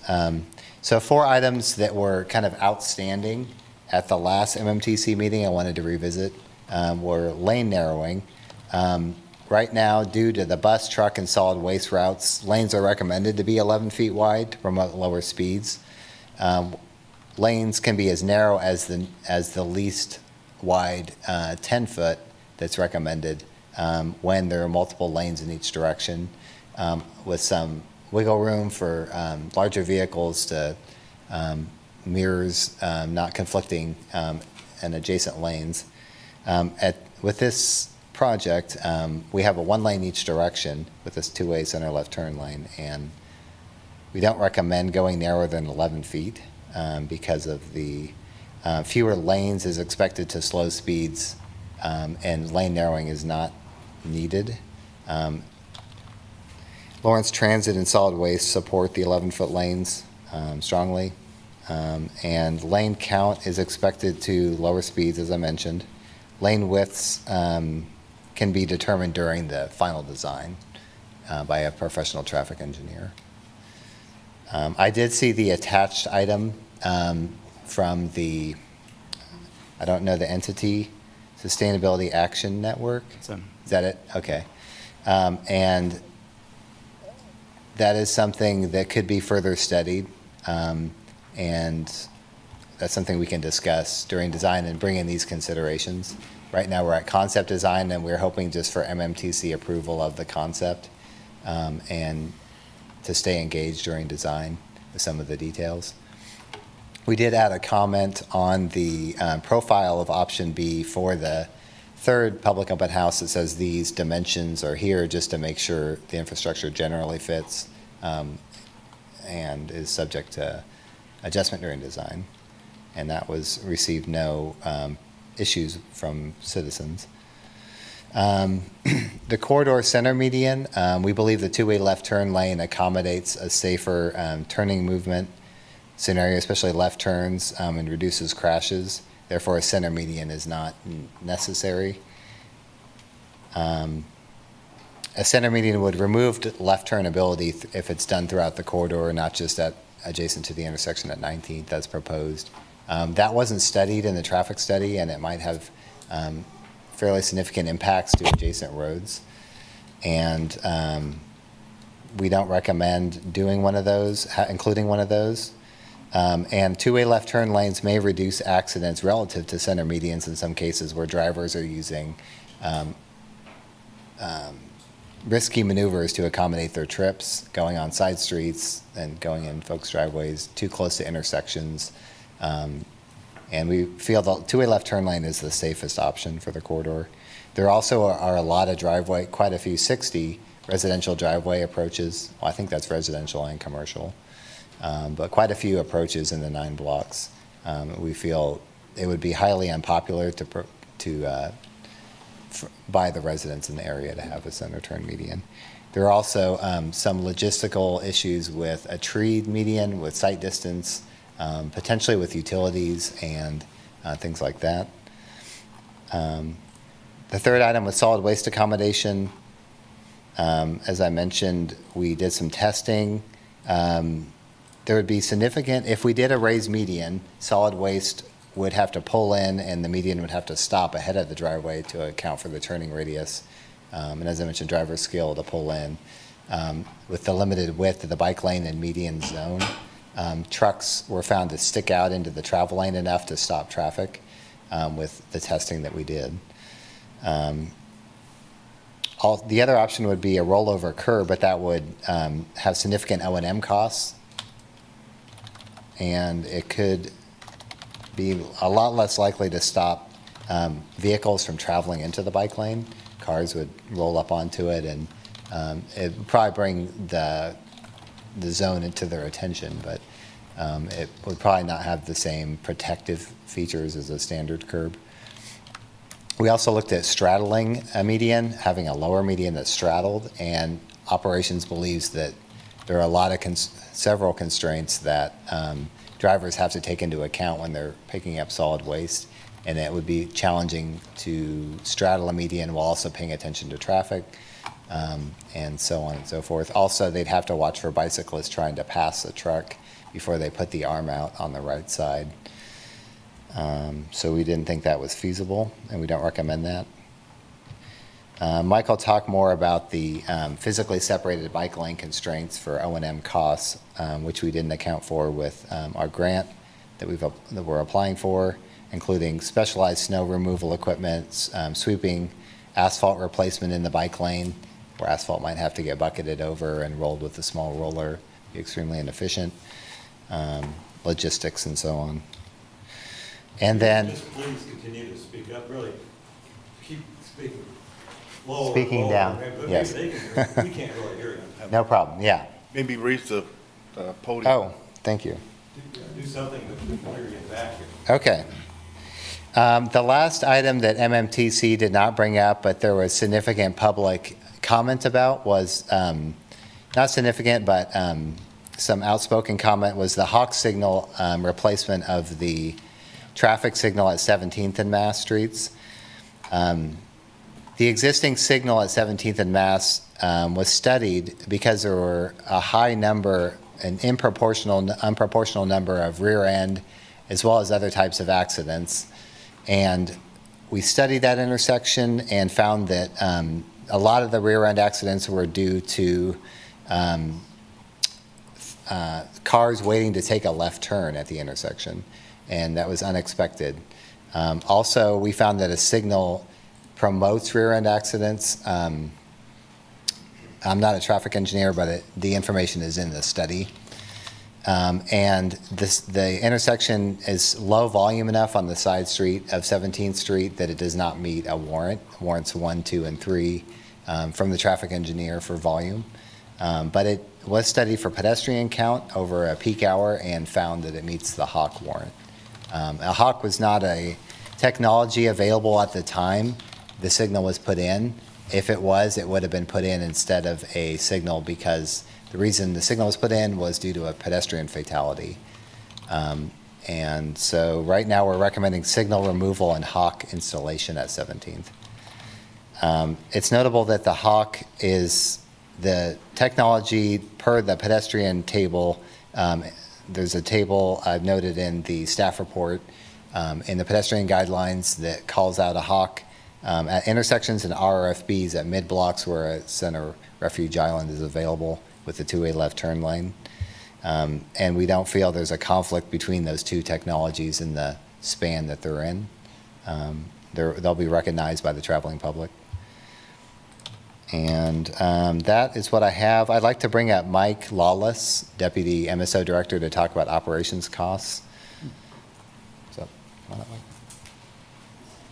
Good evening. Mike Lawless, Deputy Director for Municipal Services and Operations. I'm kind of over the field operations side of what we do from street maintenance, traffic signal maintenance, solid waste. So kind of anything that's out there on the streets or anything that we're doing with that, that kind of falls under my purview. So a little bit about solid waste operations. You know, in terms of that median to provide that separation with the bike lane, you know, trying to get those trucks in and out of there is difficult, as Aaron mentioned, but one of the things that we have to take into account is we're not just talking about one service. We provide 3 different services. We provide recycling, we provide trash, and we provide basically yard waste. And then, so, you know, on a normal week, we have a minimum of 2 trucks out there. Every other week, we would have 3. When people put materials outside of their trash can, if it won't fit in the can, you know, because we're running an automated side loader for recycling and trash, we run a rear load truck for yard waste. So if that bulky material that's outside of the can won't fit in the can, the operator has no way to pick that up. So then we have to call for an additional truck to come in to be able to load that, either a rear load or a grapple truck. And then outside of that, you know, there could be a 5th truck out there if somebody calls in for a very large bulky pickup where we might have to just take the grapple truck out. So it's not just one truck that goes each week. There's a minimum of 2. Typically, most weeks, I would say there's probably 3 vehicles that go there. And so, you know, we've got the ASLs, the automated side loaders. That's a 1-person operation, so we have basically a driver for that. On the yard waste, that crew is typically 3, sometimes 2, depending on the route that we're running and, you know, where it is in the city, whether it's a heavy yard waste generator or whether it's not. And so then, you know, if we start thinking about that, a median island there, and so not only are we trying to make sure that they can pick up the can, but is there a second can right next to it? Are there lawn and leaf bags next to that? So, you know, it's they're trying to pay attention as they go and do that part of their work. But then now we've added a median, and they're either going to have to straddle that median or maybe even ride up on top of the median, depending on the vehicle. So some of those side loaders have a 6-foot arm.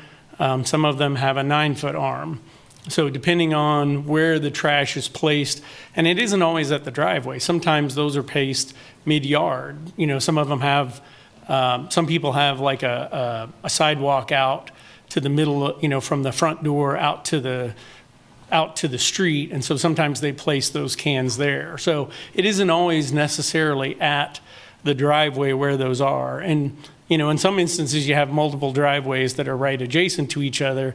So now we're trying to space multiple cans, multiple different materials that we need to pick up. So that makes it challenging, and I would say unsafe for our drivers to be able to try to maintain what they're doing on the trash or the material side that we're picking up, as well as straddle a median, as well as make sure that there's not somebody on their driving side that they're paying attention to. So on the ASL, the driver is actually on the right-hand side. So they're now trying to pay attention to something that's on the opposite side. So just a little bit about how the operation works for solid waste and why we believe that is not a safe way to do the bike lanes for our people that are doing trash collection. Aaron mentioned a little bit also about our maintenance operations for street sweeping and snow plowing. So again, with that median, we've now added an additional 2 feet of curb for every foot of curb that's out there. So I can run a large street sweeper or plow on the main route, but once I get into that bike lane, then I have to have a different piece of equipment and an additional person to run that. So not only do I need an additional piece of equipment, I need an additional person, or I have to take the person that is running the main street sweeper, run them back to the shop, or they have to go back to the shop, pick up the other piece of equipment and get that out to the site, and again, I don't know about the smaller equipment, whether that's something that we can drive on the road or whether I have to transport that with now I'm going to have a dump truck with me no matter what, because I have to have a way to dump and load that into the dump truck. But then I have to have a trailer maybe for that smaller street sweeper. Same thing with the snow plow. I can't run a dump truck with a spreader down that bike lane. I'm going to need a gator size or something smaller than that. And again, an additional person to be able to run that operation. So that just adds to the cost that I have for operations and maintenance of that.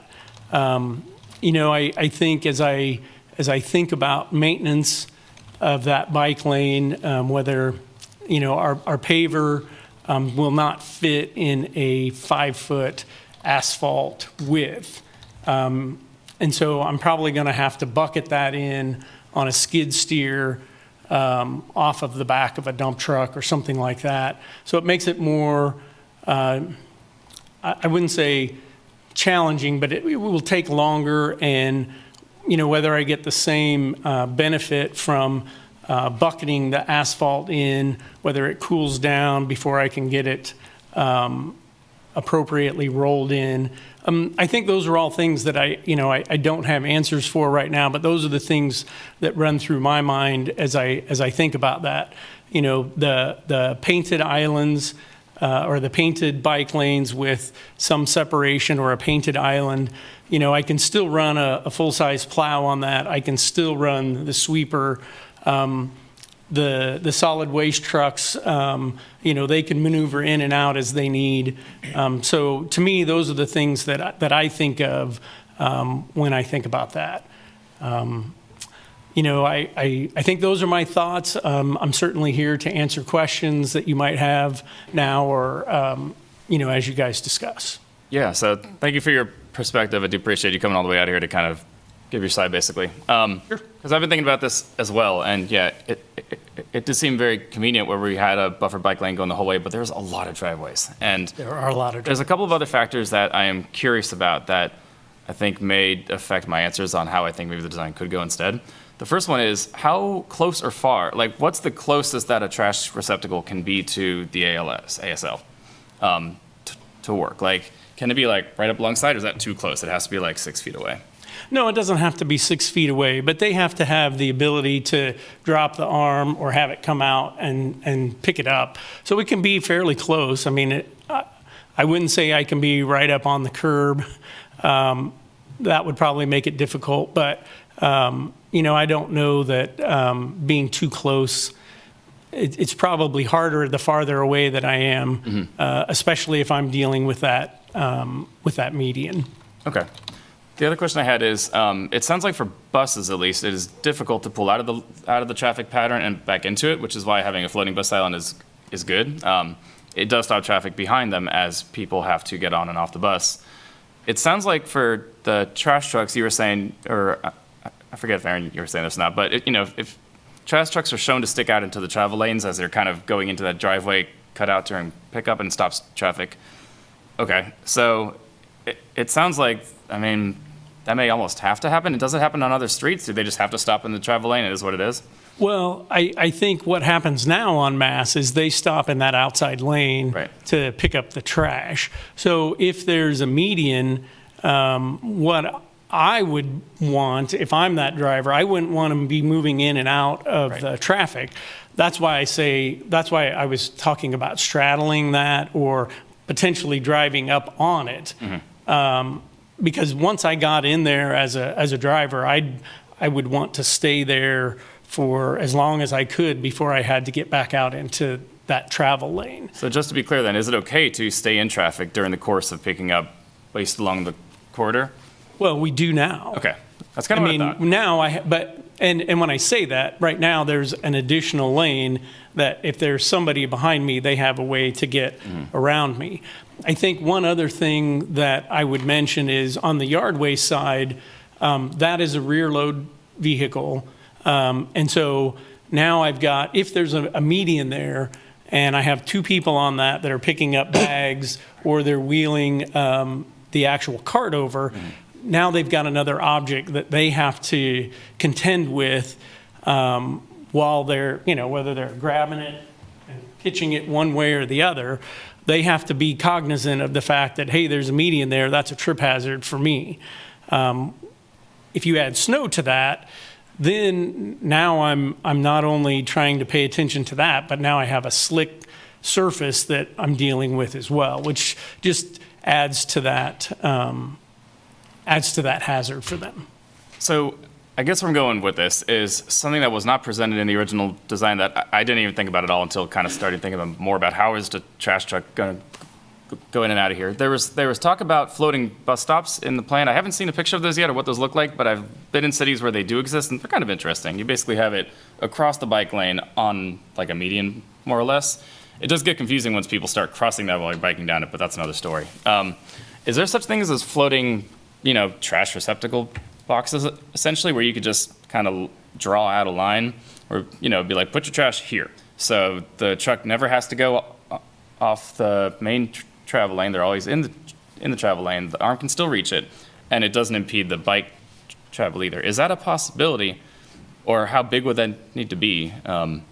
Is that a huge pain in the neck for homeowners to get their waste receptacles out there? Well, if I'm a homeowner, then I now have to come out across that bike lane to get it there. And I think you increase the likelihood that the trash receptacle might get hit. And if you have a rainstorm like we had today, or you have a large wind event, if it's behind the curb and it falls over and trash rolls out, it may stay back there. It may roll into the bike lane, but the further out I get, the more it may roll around and end up out in the actual drive lane. Okay. Anybody else want to take some notes? No? How much of the city has roadside trash service pickup as opposed to like alley or some other access? I would say Wednesday is probably, and Mass Street is a Wednesday pickup. Wednesday is probably our biggest alley day. Most of our days are roadside pickup. Wednesday, we deal with everything around the university, so the Oriad neighborhood, over there by the water plant, in the Pinckney neighborhood, all of that is kind of our Wednesday route. So we have one day that's real heavy in it. We have it on some other days, but if I had to make a guess, I would say 15 to 20% might be alleys, and the rest probably would be roadside. Sorry, were you about to? So these maintenance, the city maintenance trucks, with trash pickup or yard Yes. waste, one would assume if we went with option B, they would be operating in the bike lane for Yes. most of the time, right? For that stretch from roughly, I would say 15th Street, in front of the school, because I think it's a Babcock Place that's there. That one, they have receptacles in the parking lot. But once I get past that, then, there's a little bit of commercial at 17th, but you have some apartments there. And then once you get past that, it's residential all the way.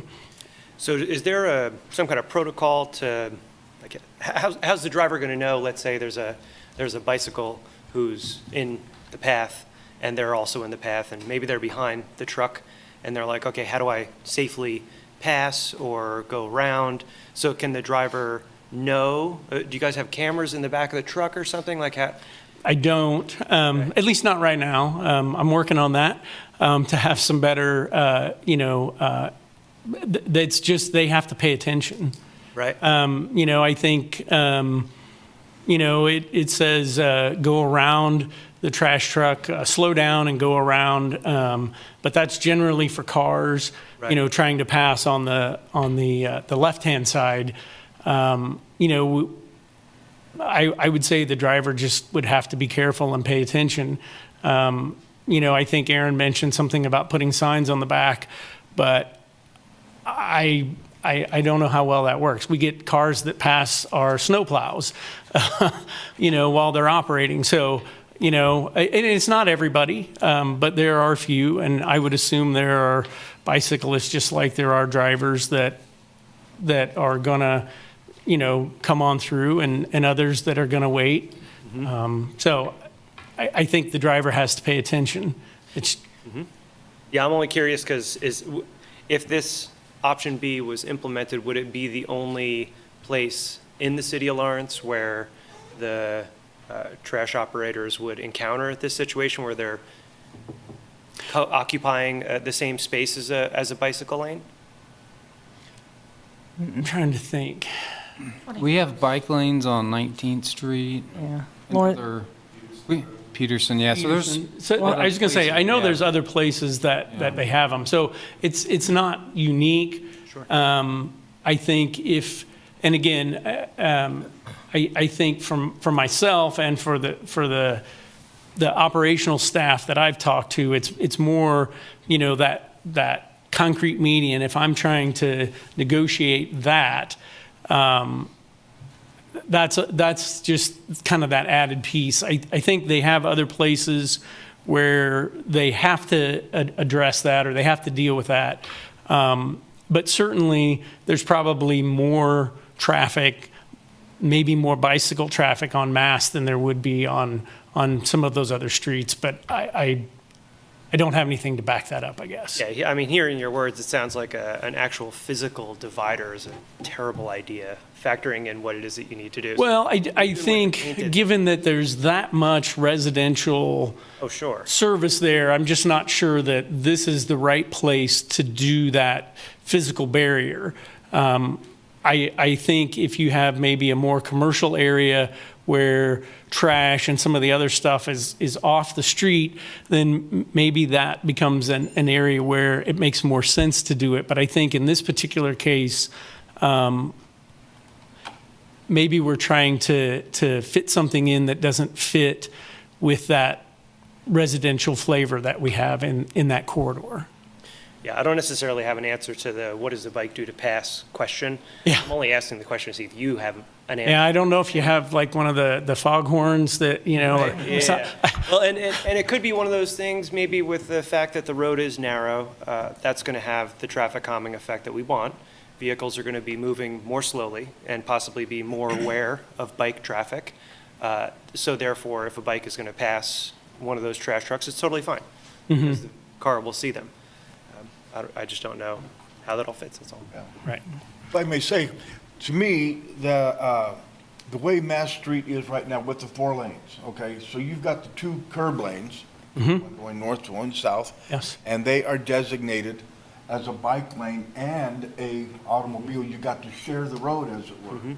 So to me, you know, you don't need that raised buffer area. To me, it's more dangerous from the traffic that's already in that 1 lane. You know, if they have to avoid something like that, they're going to be bouncing over a curb, and along with the maintenance part of it. But like I said, I don't see really what the difference is between the way it is now, as far as the bicycles and the cars sharing the lane right now, as if it was painted. Except that, you know, right now, the level of comfort on that road is very bad. It's okay, 5 out of, you know, so even though that's what happens, that we do share the lane there, it's not necessarily, you know, a comfortable or safe way to travel on that. You know, you really are, you know, fighting for space with vehicles and vehicles that are moving pretty quickly. So, I mean, that I see that as a reason. I guess I'm disappointed because we don't have any. We've been trying to move towards separated bike lanes for a long time, and you know, it looked like maybe we were going to be there. But you know, so I guess, is this going to be the case in every location that we look? If you're talking about 15% alley pickups, then you know the other 85% has trash pickup on the street, and Well, so there's some roads that just don't have driveways coming out of them. Yeah, I think it's just the driveway thing that's the complication for this deal, because so many gaps, people having to get in and out. I could see how it would be really complicated. I think I pulled database, and there's over 1,000 protected bike lanes across the United States. And engineers have figured out how to get around this with driveway access, trash pickup. So, and then we know that painted buffers don't protect cyclists. If you just go down a street, you can see cars veering into painted bike lanes all the time. 19th is a great example. So there's nothing about a painted buffer that would protect cyclists going down that road. And if, like Pat said, 85% of the city is roadside pickup, then if we can't do it here, we can't do it almost anywhere, right? Because alley pickup is in predominantly like East Lawrence or smaller parts of the city, so, or more residential areas. So I guess, you know, it's like, have we consulted with other cities? You know, Sparks, Nevada has, you know, 4 protected bike lanes. I mean, it's not just New York or Seattle that's doing them. There's a lot of smaller cities that are doing them as well. And I don't think that this is an insurmountable, you know, issue. And again, I'm not in solid waste, but I know enough of how it's been implemented elsewhere and have ridden those tracks to know that it can be done. I was curious kind of in terms of this sort of, you know, existential issue, like, can we even do protected bike lanes at all? Because what you say about the small equipment. So I live right by the vehicle yard. It's my toddler's favorite place to go. And there's a whole bunch of very small scale, like sweepers, plows, sanders. It seems like you guys have the equipment. I don't know if that's yours or Parks and Rec or somebody's, but I understand that the shared use paths are plowed or swept or something with some kind of vehicles. Is the issue that you noted the same there, where like, all right, it's really far from the vehicle yard, we got to get it there somehow, get it back? Like, how is that dealt with there, and can it be dealt with the same way here? I was going to say Parks and Rec takes care of those shared use paths, and so Okay. I really don't know, you know, what their operational procedures are. Okay. But I'm pretty sure they have gators or gator types with the brushes on them.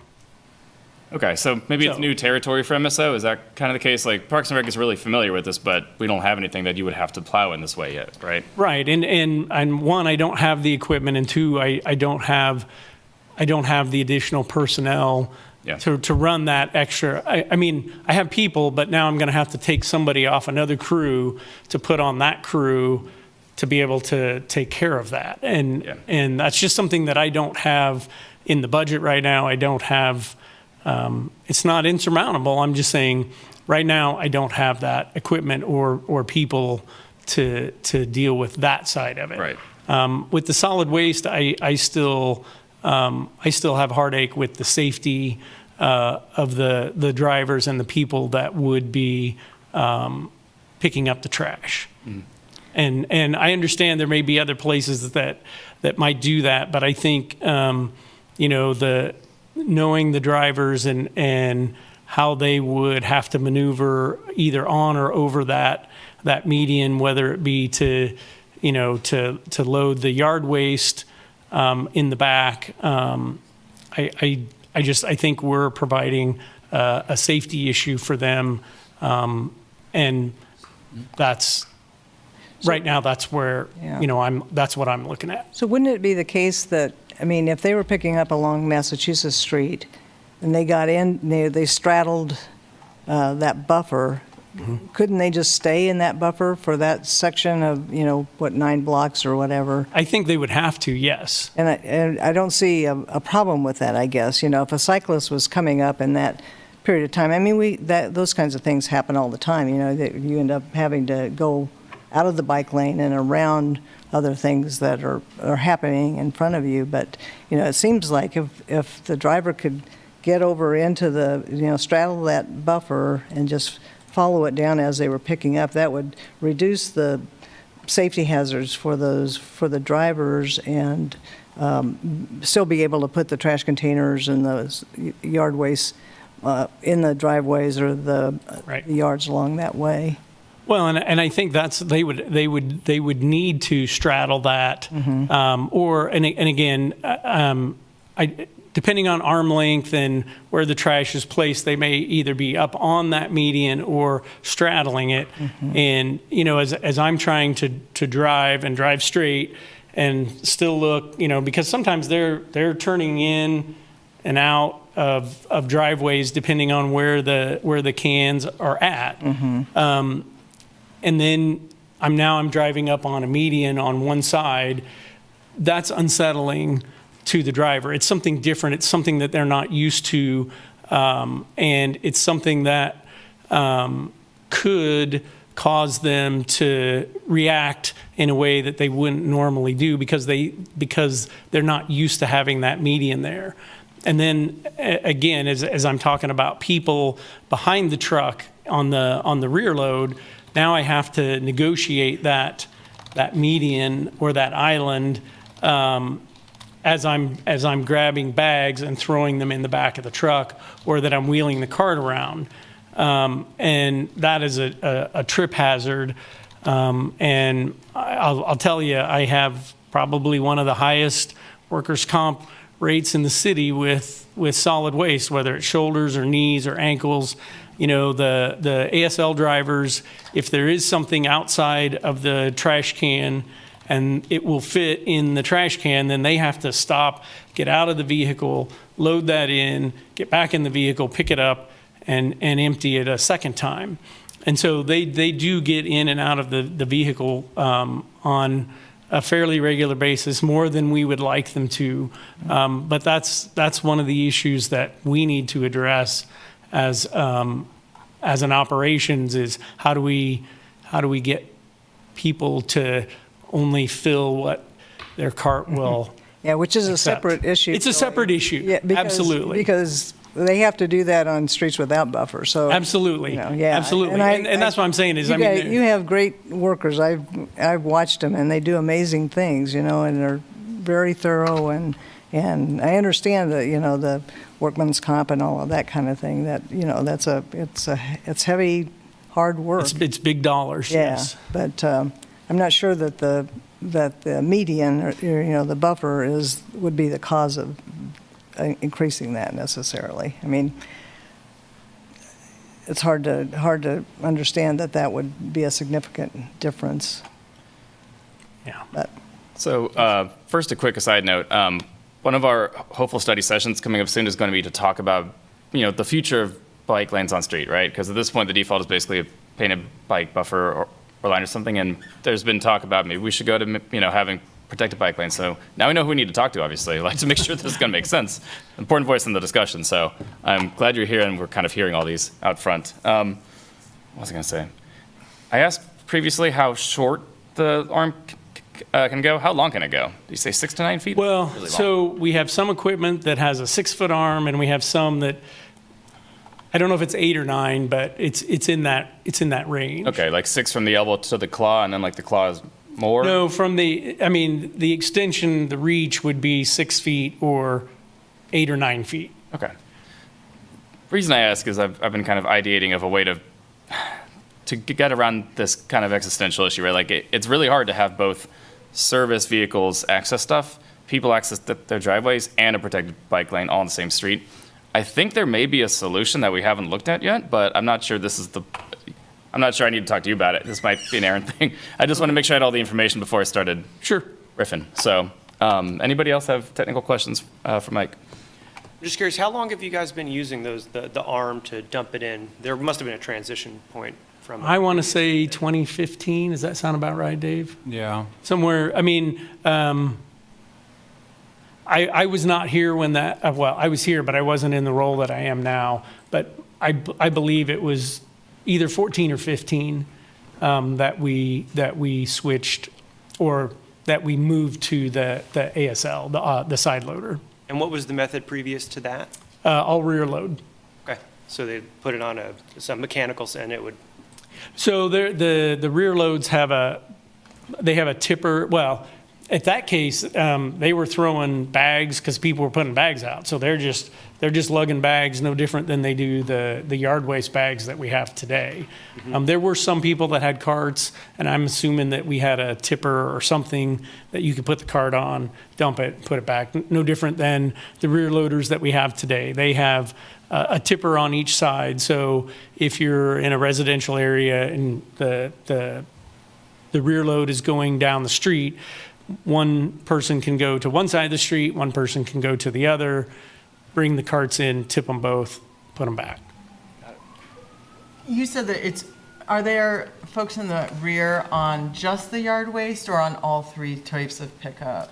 Well, we have some trash, and I would say I don't believe there's any recycle routes that are rear load by design. Depending on what equipment's available on what day, that can change. But there are some trash routes that are rear load routes. And could that be, why can't we do it on mass? Like just go back to the old school rear load route so that you don't have the arm to. Because now I have 3 people on a truck instead of 1. Okay. And so I have a higher personnel cost. And then we start back into the whole discussion of workers' comp and injuries, where if I don't have somebody, if I have somebody that can sit in and work the arm, the likelihood of injury is less for that person. Any other questions? Okay. Normally I don't add to this, but as an outside of the box solution, would a parallel white rumble strip instead of white paint be a solution that meet both options, where you're creating something that vehicles would be able to know that they're crossing a line they aren't supposed to, and also avoiding just plain old white paint? Oh, yeah, we've done I suspect there's a noise issue with that, but. That's what we've heard before. I don't know. Dave? Always Yeah. concerns. That'd be a concern, the noise. And just bicyclists, if they are transitioning from the lane to the bike lane, the hazard of having a rumble strip. So we haven't used any rumble strips in the city before. I think that's one of the things that we talked about. Like, if we ever had the idea to have like a pilot road, like there is in Boulder, who has then like maybe that's something that we pilot. And if it's terrible, and we fill it in, right? But before we deploy them wide scale, we'd probably want to see just how noisy they are, or maybe it's possible that they're noisy first, and people are like, "Oh, that was uncomfortable. I got to be careful on the street. I don't want to go across this thing again." We just don't really know enough to, I think, have the confidence to deploy them. That's what I understood. Right? Well, having Not time yet. thrown off a bike in front of the Amtrak station because of the unintentional rumble. The hell of a washboard. That kid loves that one. I'm not super for that idea, because they can really mess up a bike if you got even not even super narrow tires, because it's just hard. So, different for a car. Cars can handle it. It's not fun either. Okay, so I think we're good on questions for this particular line of questioning, so thanks a lot for entertaining our. Thanks for listening, and I appreciate the questions. Sure, yeah. Aaron, do you have any more? No. Okay. You have questions for me? Probably. Yeah. Shall we go more technical questions up here? Does anybody have, stuff that kind of you've already had loaded you want to start a discussion with, or should we go to public comment first? Any thoughts? I've got one question. And this, you guys haven't really gone over. I was at that meeting for the presentation of this. The one thing I have that there's 2 locations, and one was in front of Cotton's, and then they're across the street from I believe it was at the Viking Apartments, where there's going to be back-in parking, not drive-in. Right. Reverse angle parking. Is that, I don't really see that as being feasible. Well, it's recommended when not near an intersection and when there's a bike lane between the street parking and the road. Yeah, but there's a lot of people that have enough problem driving. It's not much, then backing up is going to be twice as hard. Right, right. And how do you implement a learning curve or transition through a learning curve for residents, and then there's visitors and that kind of thing. Yeah, that was added. It's not finalized, and it's still, we're at concept design, so that was something that was in there, yeah, Okay. but.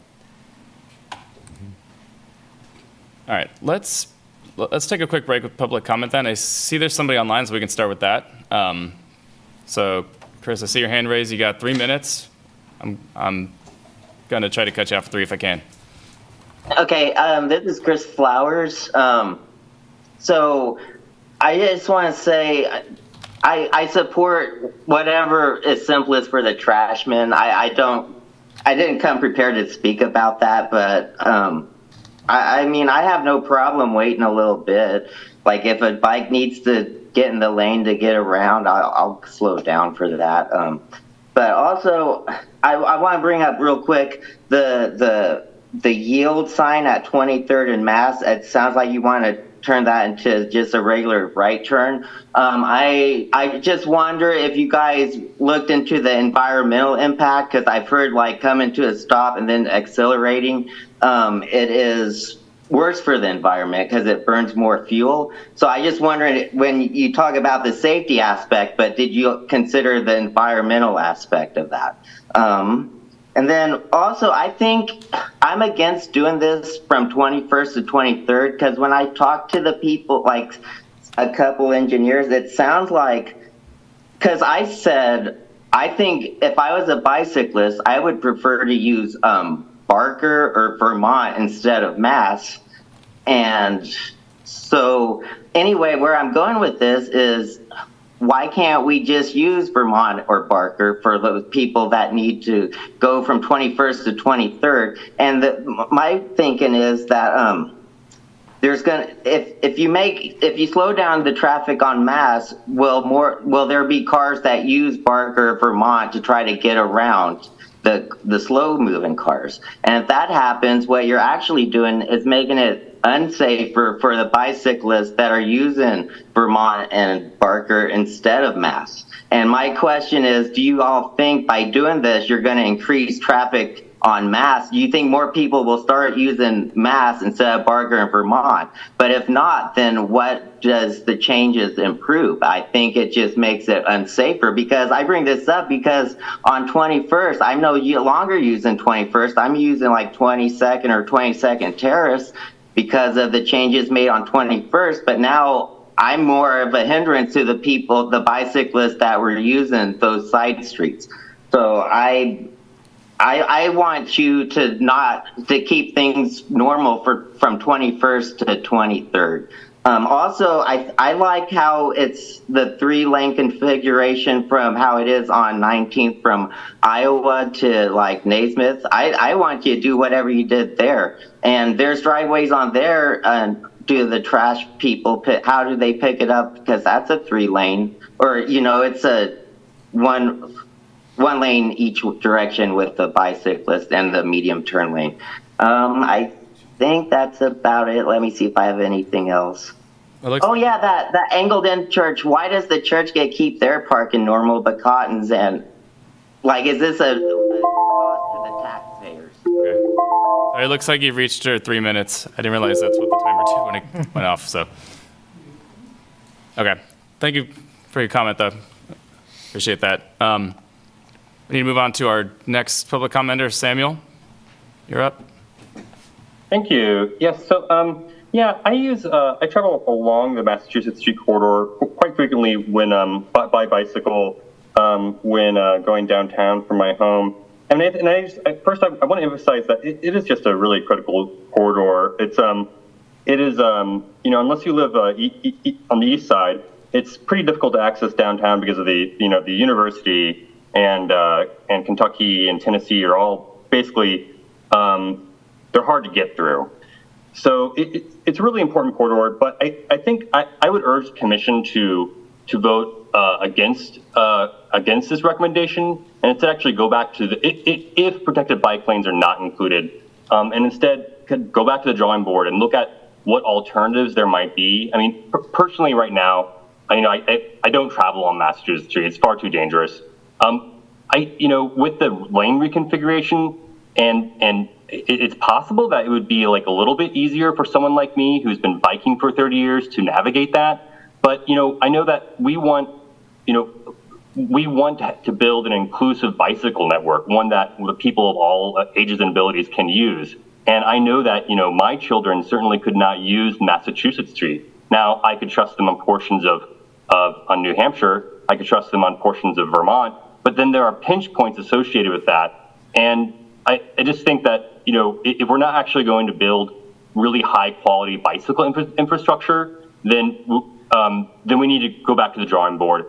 Figure out where the pinch points are for traveling along the corridor and make improvements so that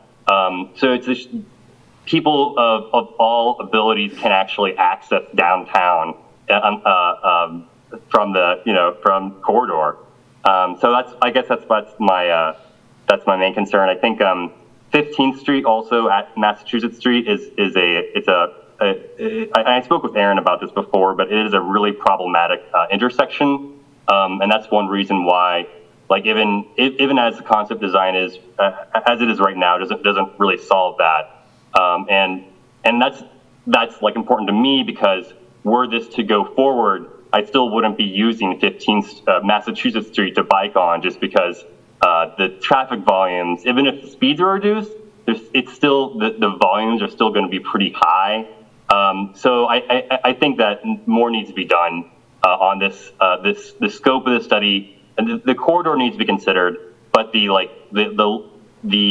little roads that are looked at need to be slightly expanded beyond just Massachusetts Street.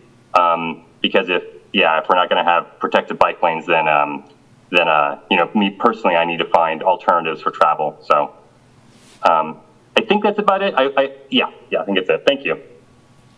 Okay. Thank you for your comment. Okay, is there anybody in the room who wishes to make a public comment on this item? Mm-hmm. Can you, Please come up to the you're able microphone. to, yeah.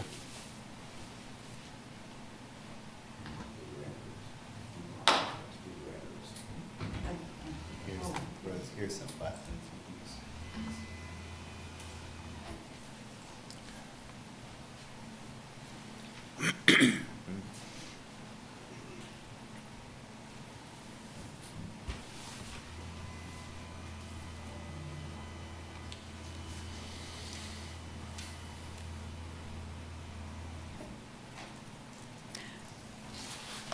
I assume that my written statement has been given to you already. I'm sorry. I'm Rose Marino. I live at 1640 New Hampshire Street, and I'm the second house north of 17th Street. I've lived there for about 42 years. And I know that 17th Street is used by people going up or from the university if they're going to access the university on the north. And I've had an accident before there was a signal, and it was not my fault. The person on Mass was going after I had already entered Mass, and my insurance didn't have to pay for my car repair. Hers did. Also, I am not against the bike lanes being made. That's what is distressing about having to come here and talk about this. Because what I hear is that 13,000 people, drivers, are going down Massachusetts either way, both ways, and it equals 13,000 drivers every day. And yes, the peak times are the worst.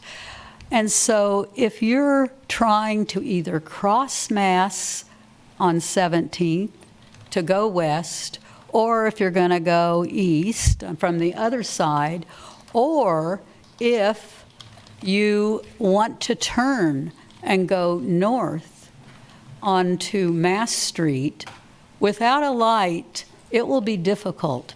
Now, people say, well, you could just go down to 15th. However, 15th is slightly better, but according to someone who spoke, they don't like 15th either, and I don't think it's very good.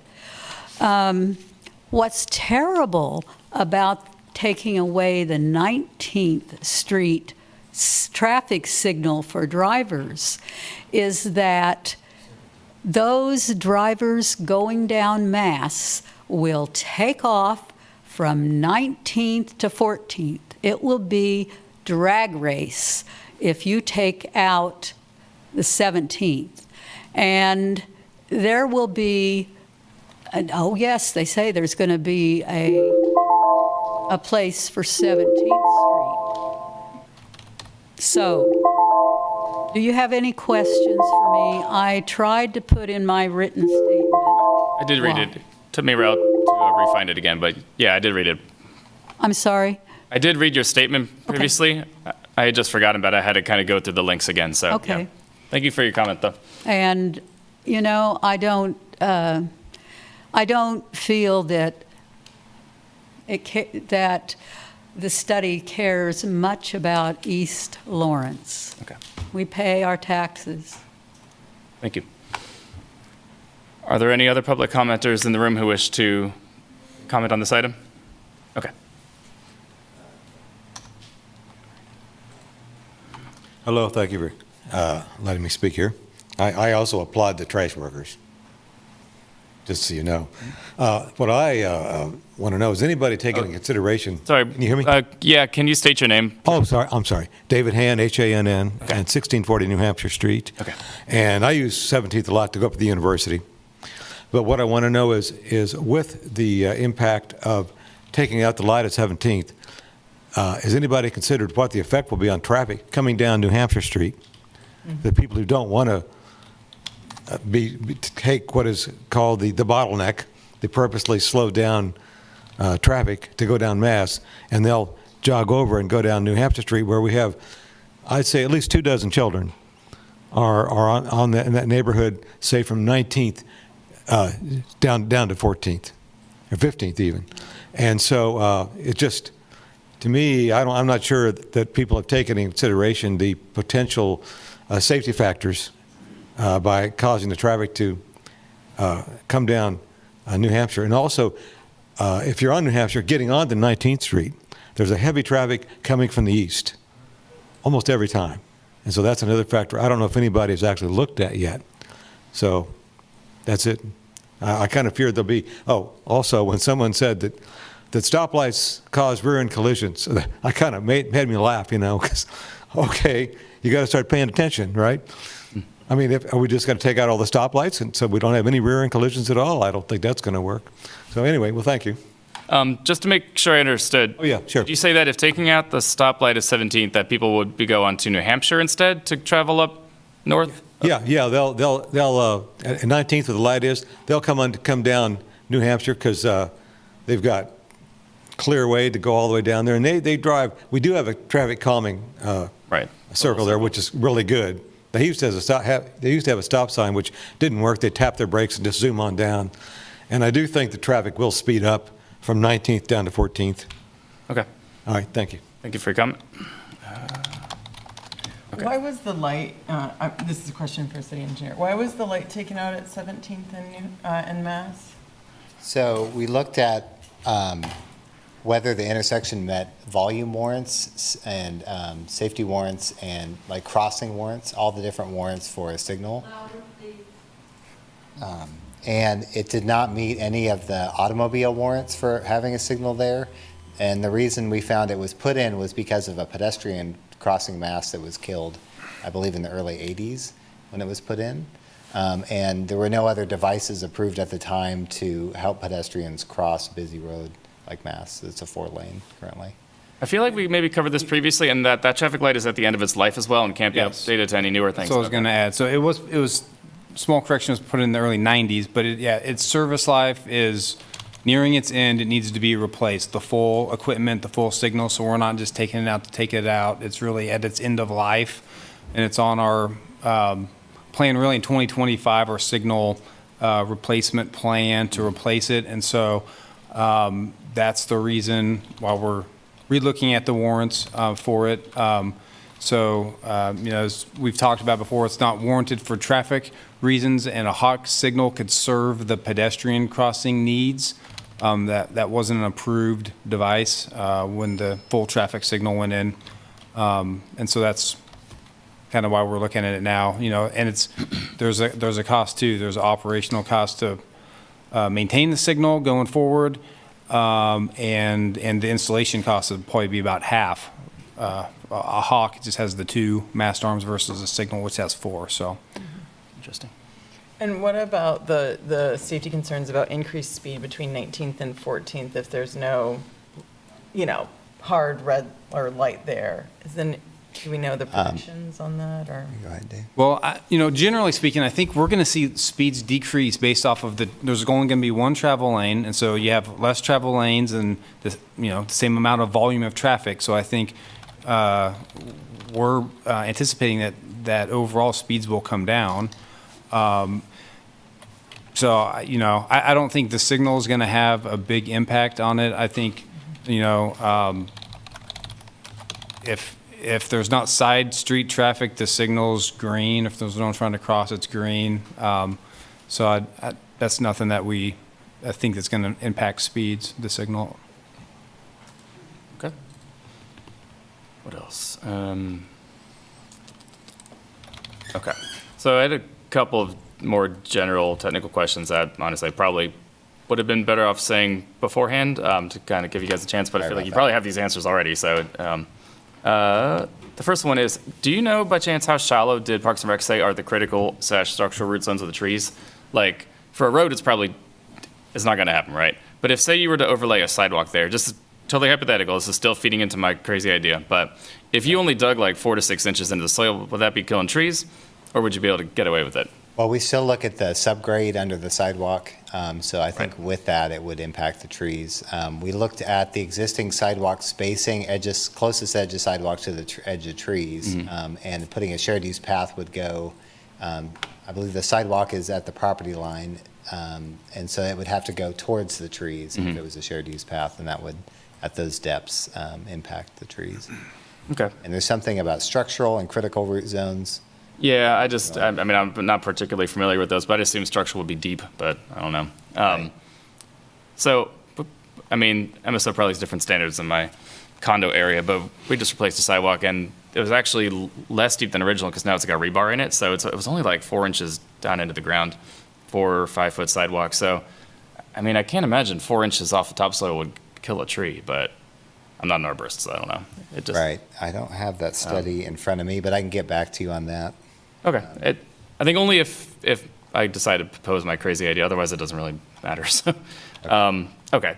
The other question I had was, I saw in one of the agenda items, and I, for the life of me, cannot find it again, a little diagram of a potential head-on collision for a center turn lane where two people were trying to take like conflicting lefts at the same time. It was mentioned in the study. I thought it was, unless I'm dreaming. But I don't think it was shown as a potential con. It seems like in some cases, though we currently are worried about back collisions by people queuing in the current, I guess, center lane. If people misjudge and hit themselves head on, even though slowly, is that maybe another concern that we have created? I'm not against the turn lane, I'm just curious. I don't quite understand the question. So you're saying in the existing condition, the inside lanes, two left turning cars? Yeah, those are more that any dangerous for rear end collisions. But a center shared turn lane, I forget what the acronym is, but a new one. It seems like if cars enter at the same time whoop, from opposing lanes and they misjudge, is that actually a concern? Do people ever actually have head-on crashes in these lanes, or not really? That's a good question. I believe Spencer, our traffic engineer, is on. He might have read some studies on that kind of thing. Spencer, are you on? Yeah, can you guys hear me? Yep. Spencer Osborne with Truck Design Group, for those that have not seen me before, we're the consultant helping. So yeah, with offset driveways, there is, increased potential for that head-on collision. I think there's opportunities for access management along this corridor, as design continues, whether that be through, outreach with those business owners to help mitigate those, whether you can share a few drives so that you have less conflict points or separate some.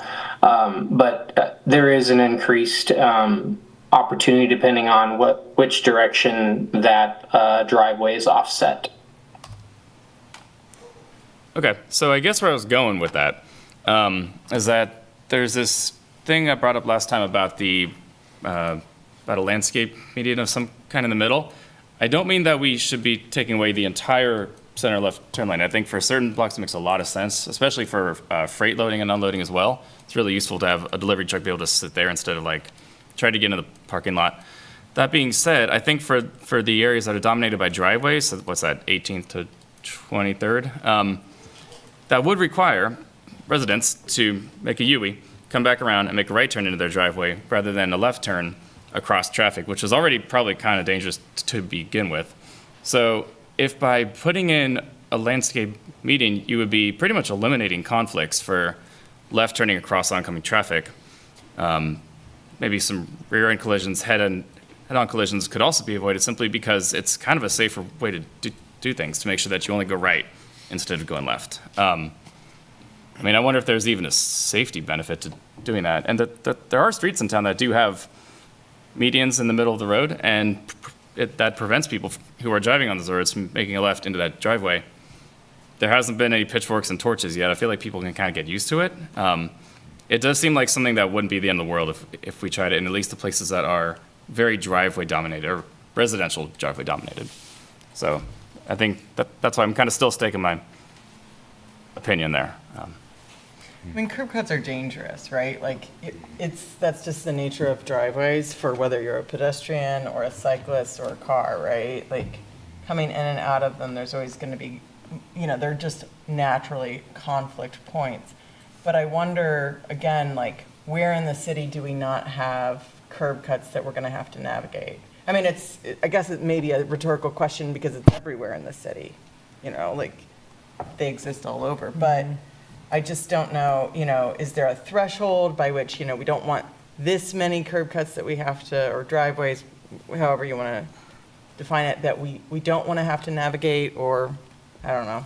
I don't have an answer to that. I think Spencer was talking about the commercial areas there where with shared combined driveways and kind of strategically placed blockages in the center two-way left turn lane to Yeah, on streets like this, this is a minor arterial street. We wouldn't, if a new minor arterial street was being constructed, we wouldn't allow residential driveways all the way along it. So it's just the condition, it's been like that. It's the existing condition. Introducing something like a center median is nothing that came up during the public comment or that we introduced or talked about. And so, with the sheer number of driveways through here, that would be a large change in the conversation about all the concepts we've gone through all the public comment that we just didn't come up, wasn't talked about. So, I mean, to be fair, there's a lot of ideas that weren't come up with, and just because that happened doesn't necessarily mean that they're bad ideas. It just means that they just weren't a part of the plan originally, right? I mean, Yeah. that happens with all projects. we just, just didn't see the benefit, I think, since they're just residential driveways. If you had commercial driveways, looking at access management, we have some proposed access management at 19th and Mass that's shown up, where you have a large volume of vehicles turning in and out. And so those are really good opportunities versus just residential driveways where you just don't have a lot of volume of turning traffic. So, I mean, if there's not a lot of volume of turning traffic, then it doesn't make it that hard for a lot of people. I mean, the vast majority of people who are on the street are probably going from place to place, as it is a minor arterial. It's not a local street. So because of that, I mean, I saw something in the agenda item that said, well, if we do this, it'll turn it into a thoroughfare, which, like, to a non-traffic engineer is the exact same word as an arterial. Like, it's to get things from place to place. It's like, doesn't seem like really a bad thing, honestly. If the point is to convey traffic from one place to another, it would be probably better to have fewer people pulling off somewhat unpredictably into a center left turn lane. And I mean, even from an economic and environmental standpoint, it's less asphalt that you got to patch up later. It's less stormwater that you have to carry for. It's less contribution to the heat island effect.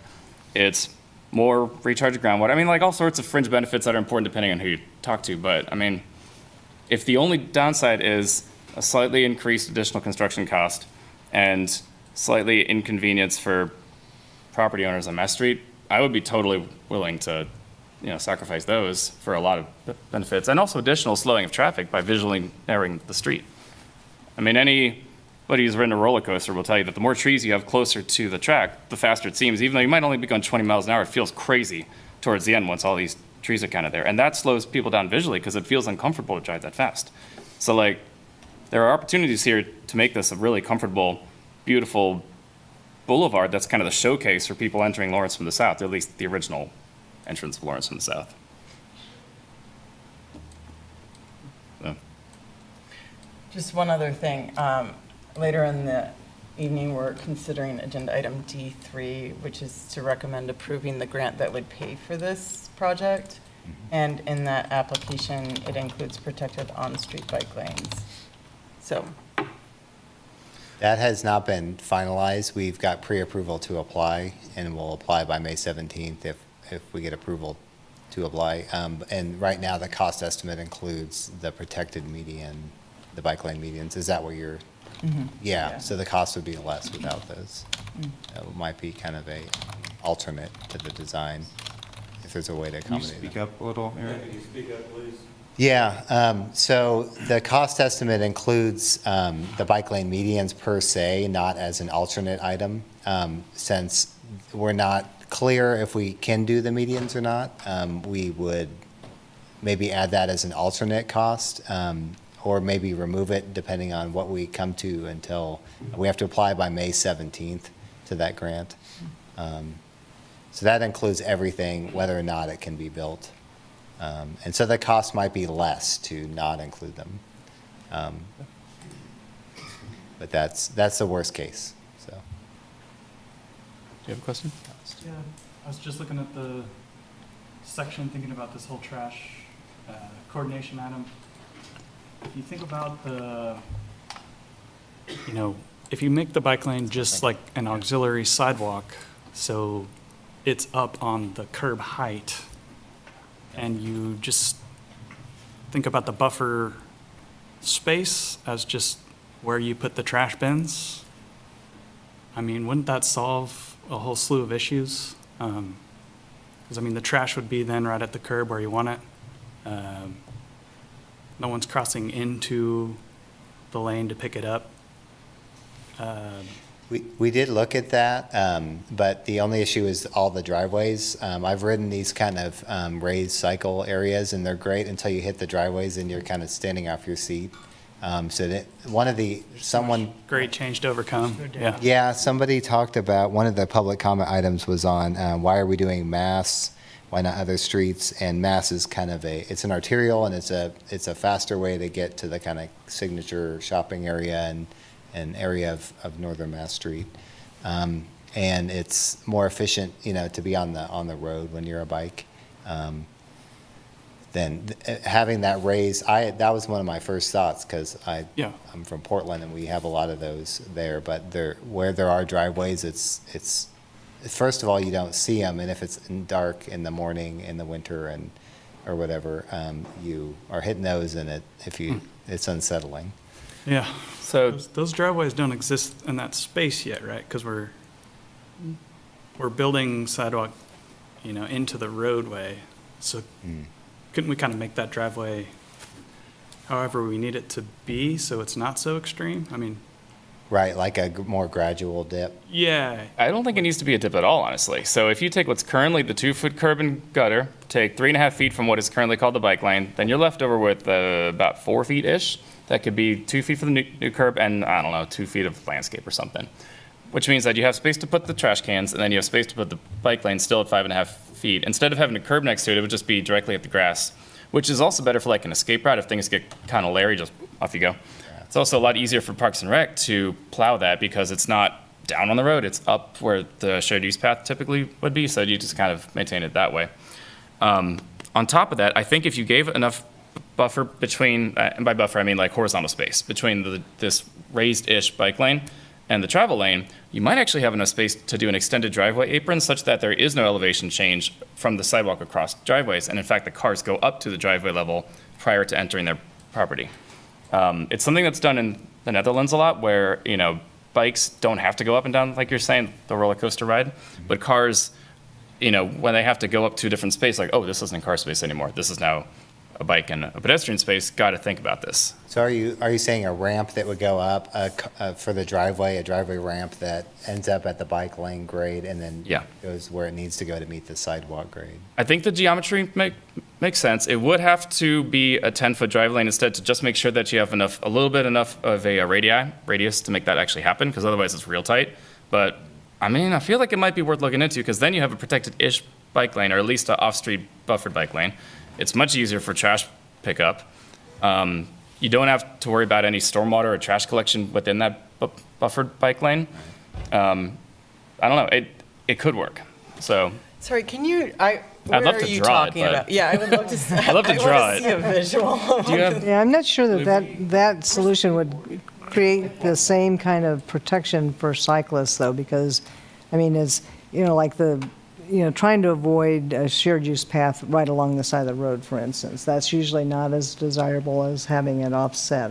Obviously, we have situations where they do run along the side of the road, but if you've got the whole bike lane, it's raised, but it's right there at the curb. I think there'd be buffer, actually, because you need a space to put the trash cans. Yeah. So like maybe 2 feet of grass or something, just to basically offset it, like you're saying, because I don't really want it up against the road either, but just enough space to allow for that concrete curb apron for the driveway to kind of pop up, and also to stick the trash cans so the trucks don't have to go in Yeah, I and out guess of I traffic. see the trash cans probably not being contained in that space. If it's a 5.5 foot bike lane, you have some room. Yeah, I know what you mean. But I don't think we want to create that, right off the bat.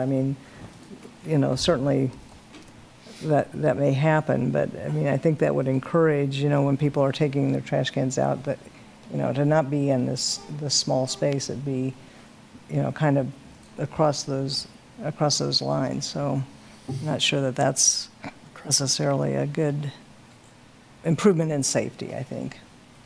More obstacles. I may not have laid out the vision very clearly. It's possible. What I'm hoping is that the trash would not be in the area of travel for the cars or for the bikes. It would be in its own little 2-foot strip of no man's land. That, the largest trash can out there is like 3 feet wide, I think, 3.5 feet deep at the most. It might stick into the bike lane a little bit. I'm willing to have that happen for one morning a week. Is that what you're describing? Not quite. This is not raised. Share. Yeah. I don't know. So, I've actually seen these in the Netherlands. Of course, I don't remember what street they're on, nor could I pronounce it, even if I did remember. But it's Yeah, I don't know if I can really screen share, honestly. I can try. Kurt, is there a way to screen share think you as a participant? did. There it is. I wasn't sure if I was like, there we go. Just do it. There we go. All right, so this isn't exactly what I had in mind, but it's sort of similar in that you have a travel lane in this direction, travel lane in this direction. Obviously, in our case, there'd be something down the middle. It's not perfectly applicable, but here you have this bike lane along the side, where here it's buffered by like wood, I guess that is.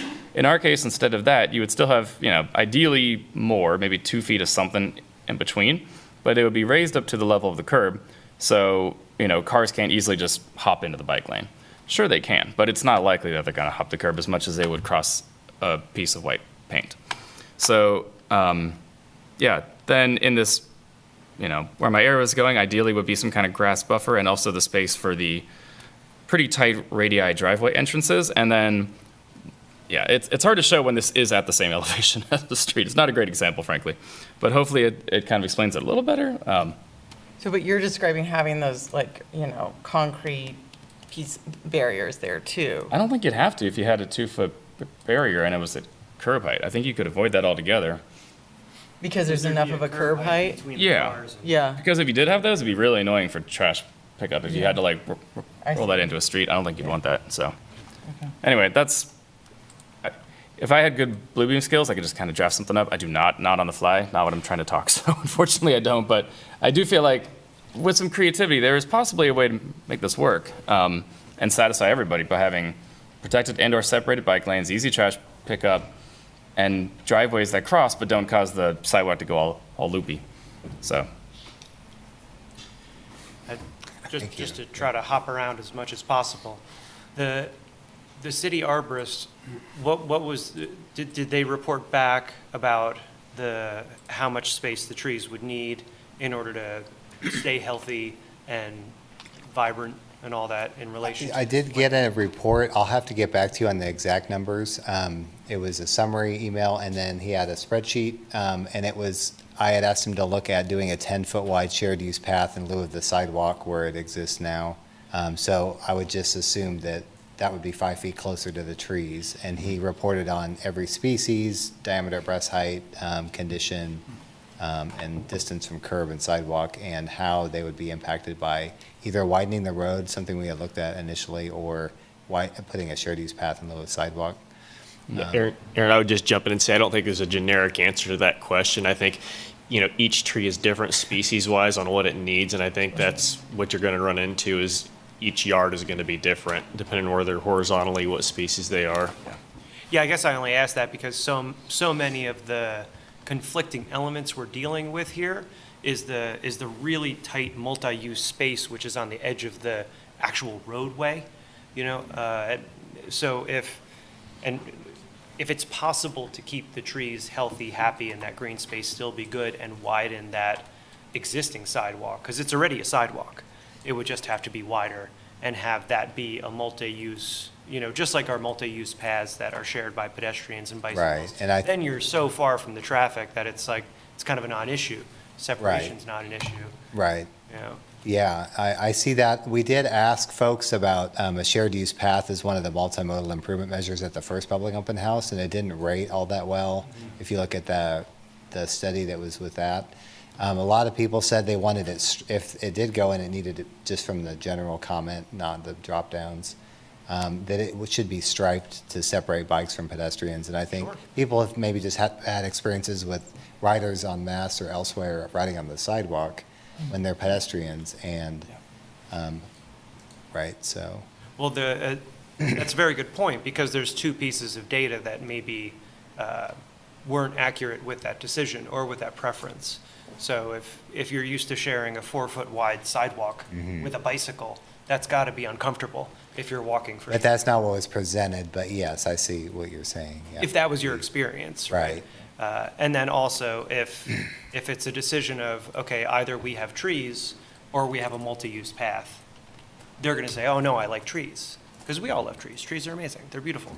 So you don't want to compromise that. And I guess that's the reason why I'm asking the question as to whether it's one or the other, or how much space do the trees need, and is that even a feasible thing? And it came up because what you just brought up in the Netherlands, those trees, comparable size, had about 2 feet to grow, you know? And they seem okay. They were probably there the whole time like that.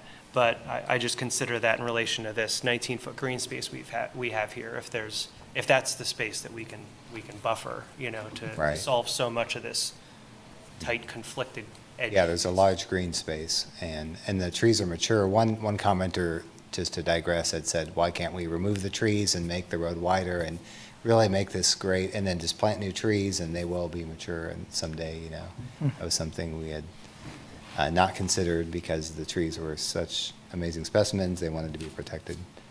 But I see your point, and I can send that spreadsheet to you to look at further with some of the analysis that was done on it. As far as public comment, I just wonder if once more data is gathered and public comment was asked and to say, okay, so here's the situation.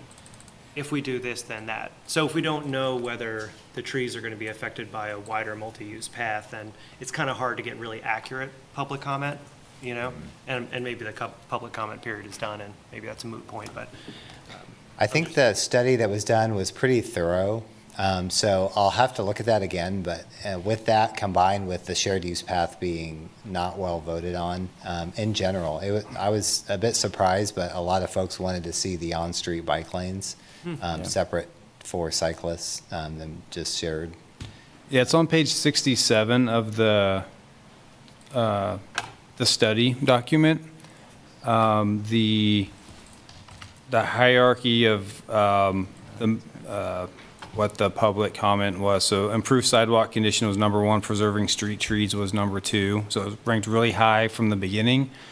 In addition to the on-street buffered bike lane and on-street separated bike lane. So just on-street bike lane was a lot higher than the shared use path, which is down quite a ways. So when we were looking at those initial from the first public meeting, and the existing, you have existing bike lanes, 14th Street to the north, and just how everything ties in. That's, you know, going into the second public meeting, we took the feedback from the first public meeting and went back and started talking about the options with the on-street bike lanes because of the high value of the tree. So I know there was Tyler Fike with our horticulture division in Parks and Rec did the study of all of the trees and thought that any additional road widening would really impact the trees. And so it was a high value from the beginning. So that's kind of what drove the decision through the concept, through this concept phase as we moved through the process.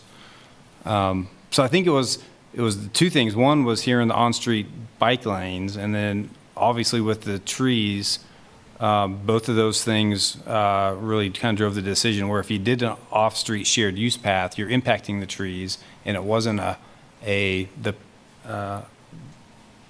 bike facility that we heard a lot when we went to the public. So. Yep.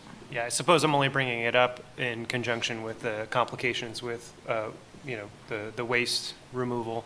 You know, some of these other things that come up when you try to utilize that edge space, it just gets kind of cramped, you know, because it seems like a space that's utilized by so many different services and so many different people. That's the only reason I brought it up, because I do remember that aspect. I think it's just one of those natures. You get further down a path of trying to figure out what to do. It's like, oh, well, how about this? And somebody else chimes in, and you're like, oh, geez, okay. Okay. So it's coming up on 8 o'clock. I guess just as a process, I think we should probably start wrapping up questions. I think we've covered a lot. It's been a very lively discussion. A lot of great answers, thoughts. I think the one thing that I did want to know from a sort of a larger view is that this project is scheduled to be grant funded. That grant is due May 17th, is that right? Yes. If that grant doesn't get in for whatever reason, what are the consequences of that? If this project doesn't get funded for 3 to 5 more years, there may never be a grant like this again, or does it come around every year? Dave, do you want to? Yeah, it's a TA grant, so it is something we apply for annually. Okay. And I'm trying to think of other things that have been funded by TA grants. Safe Routes to School, probably? Yes, Safe Routes to School, multiple Lawrence Loop projects. Lawrence Loop, okay, yeah. And be pretty successful getting these usually, right? except for oddly enough, the shared use path on 6 between Wisconsin and Lake. Very that correct. was a cursed project for some reason. So, yeah, but usually you guys, patent 500 at least. So, okay, that's good to know. That's not some kind of specialized crazy grant that's never going to come around again. Okay. So personally, at this point, I mean, I hate to sow seeds of contrarianism, but I do feel like there are still opportunities for improvement that I think we could take into account. And I mean, I would like to see a way to still get what the public wanted with some sort of protection on the bike lane while not compromising the efficiency and really safety of trash pickup and plowing and street sweeping and everything. And I think there might be a chance for that to happen. Obviously, it would take some work. But that's where I'm currently sitting. What are other people's thoughts? So I guess we know how to make a motion eventually.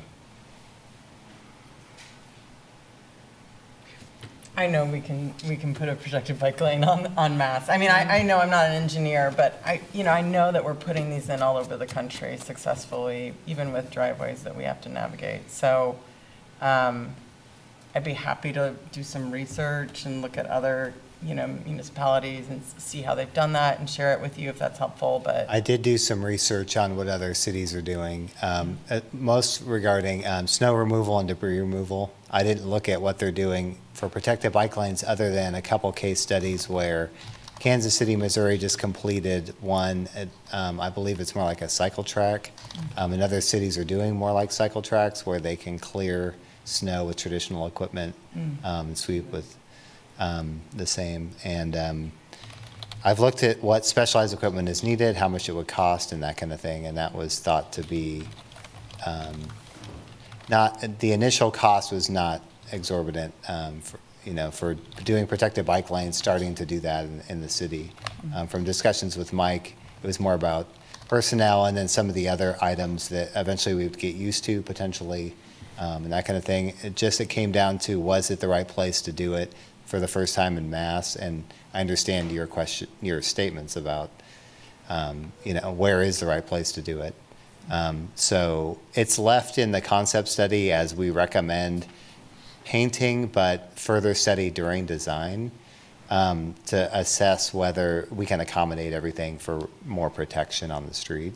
Yeah, I'm just worried that when that's delayed, there's no funding then. And so you can study it, but if there's no funding, then it doesn't happen. I definitely am in favor of option 2 and the design that's presented. I mean, my preference would have been to still reduce the lane width, but, I could live with that if we don't lose the protected bike lanes. And it just seems like, we talked about, some of the options in terms of, the solid waste being able to straddle the buffer. I mean, we're talking about, less than 2 miles of roadway to do that and to test the concept, so, I just don't want to lose the opportunity. You put painted lanes in there and it'll stay painted lanes. Right. So. There was significant feedback about that from the community. I'll agree with that. A lot of folks said paint does not protect you, ultimately. Yeah, and this has been going on for years in terms of, this is our priority, but, it doesn't happen because it's, there's no money or it's, not the right time or whatever. And I think this is, I think we have to pull the trigger on this and try it, and if it doesn't work and we can't do it in other parts of the city, at least we know for sure that it is something that wouldn't work. But I have every confidence, like you say, Hillary, that a solution can be found for that. Right. So that would be my comment, I guess. Option 2, but go ahead with the buffered bike lanes. I have a question. Has there, with all the studies that was done, is there projected how much the bike usage will increase Is there to warrant? I mean, I don't know that that was studied, but it's something that is studied, not with this project. I don't believe it was studied, but Okay, well, it is something other that ones? is studied when, like in the Kansas City, Missouri example, they used a new technology where they use the Google aggregate data and everyone has their phone on them to study whether people were just being diverted from other bike boulevards that were nearby, and they found they weren't. More cyclists were coming to the strip that they had just built. So that was really interesting. If you build it, they will come, huh? Yeah, exactly. That's what I. Yeah, it's kind of a lot of that, honestly. There's a fun cartoon I saw out there where there's like a chasm and like a 2x4 going across it, and there's a guy in spandex on a bike going across. He's like, I don't see why everybody's so scared of this, and everybody else is on the side like, that guy's crazy. And then once they finally build a bridge, he's like, oh, I guess, yeah, now I understand. So like, I don't mind biking down Mass Street, but I wouldn't take the one with my kid on the back of the bike down Mass Street. So yeah, it's kind of like, where are those hidden riders who might use this but don't currently because they don't feel safe doing it? I wanted to, I totally forgot to bring up the lane width thing earlier, but I was curious because in the agenda item it said, oh yeah, on Mass Street from 11th to 14th there had been a road diet, that's what these to be called, and went from 4 lanes down to 3, but it didn't say what the lane widths were. And I'm kind of curious, so I measured it on Google Earth, a notoriously accurate way to do stuff, and it looks like the center turn lane is 11, but the child lanes are 10, which is interesting. So it has been done before, and I checked if it's a transit route. It is a transit route. So I'm starting to think that maybe the justification for keeping things wide because it's a transit route maybe doesn't hold water. I looked at the NACTO guides too, just to make sure that there wasn't a national renowned guidance I was going against, and they specifically say bus lanes may be 10 to 11 feet wide when offset, but 11 to 12 feet wide when configured curbside or in a transitway adjacent to an opposing lane of bus traffic.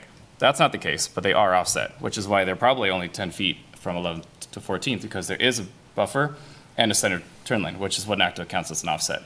So technically speaking, it can be done. And NACTO is a standard that we ascribe to as a way to design stuff. So I can understand that if you ask somebody how much room they want, they're going to say all of it, which is what fire protection always says. It's what buses are always going to say. I mean, yeah, it would be great to have as much use as humanly possible. But engineering is the art and science of optimizing different stakeholders' needs and wants, making it all work together so it's a compromise. I mean, if we built bridges the way that engineers wanted to, they would last for thousands of years and they would cost billions of dollars because, you got to optimize for cost too. So I guess I'm just kind of putting out the challenge there. Is it possible to make these lanes slightly less wide, keep safety the way it is, because national studies have found out that there's not really a big safety difference for car drivers between 10 to 12 feet in lanes, and then, also visually narrow those streets, plus have less stuff to maintain in the long run, and give extra room to do this potentially crazy bike lane reconfiguration that could be taken from space that is reclaimed from these road lanes. So that's... And we did have a comment that suggested, 10 and a half, so that would be a compromise from what we were talking about at the last meeting, but. I mean, the fact that 10 is done already is like, well, I don't really see why not. I mean, have buses crashed frequently on that? Do they knock their mirrors against cars all the time? I have a feeling no. So it seems like there's not really a good justification to keep them 11 other than because that's what we want. So that's where I'm at. Okay. I would think that, the operations groups would want to minimize their risk to the extent possible on new construction. And maybe it wasn't feasible in the 11th to 14th section, but it is here. And so overall, citywide, whatever the average lane width is, keeping that a buffer on that so that they're as safe as possible and there's less claims and less accidents and folks getting hurt. But I see what you're saying. Yeah. Any other final thoughts before we go to a motion? Oh, I would add, that it is left up to, during design, what's reasonable and to accommodate all users. It is a multimodal project, so we want to do the best thing for everybody. Would the option to rethink a protected bike lane be on the table, or is it too late at this point? If you're applying to a grant, say here's what we're going to do, and then you get the grant and you have to do different stuff in design, is that possible? I think we have the concept report and it's more or less configured. There's some space in it to add comments and recommendations from commissions yours and City Commission. And so I think that would be a good place to add strong recommendations that we would take into account. And a full reconfiguration wouldn't make the grant window.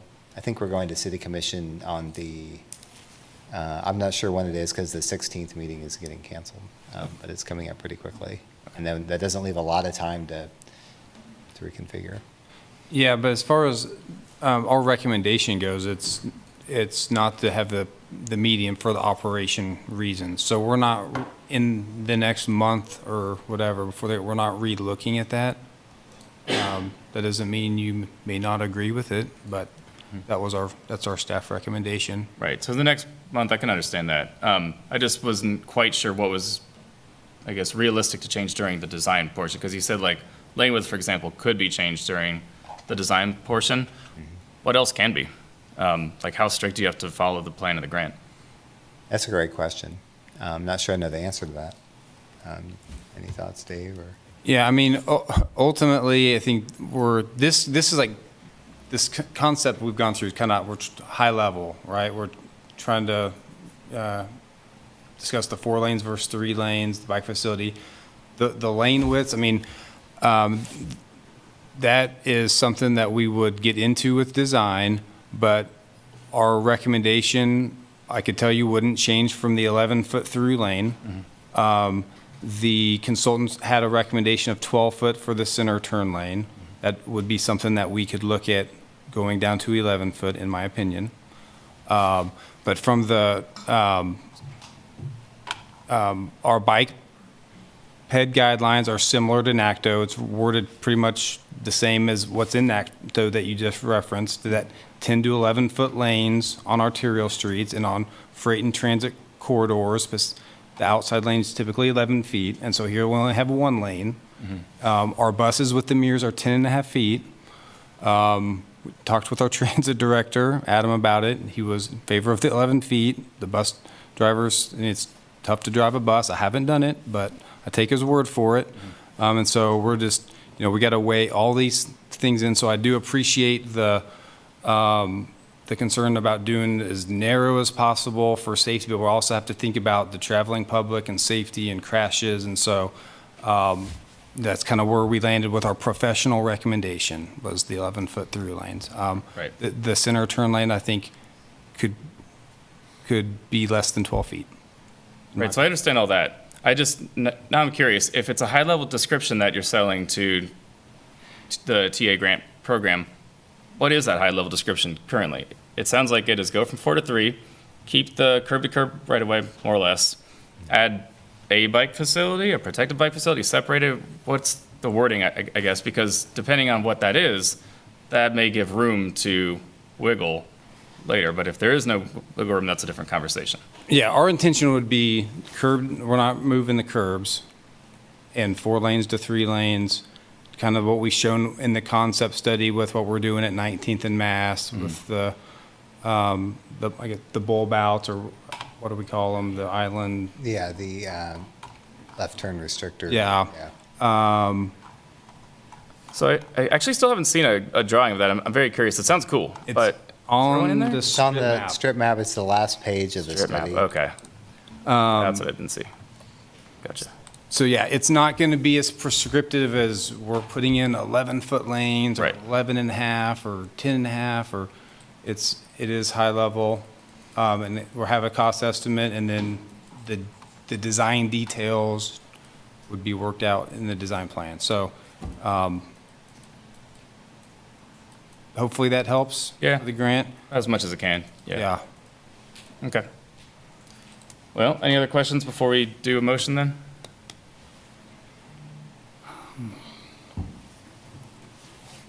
I guess I'm just still curious how likely we think it is that the bike lane will end up protected in the end result.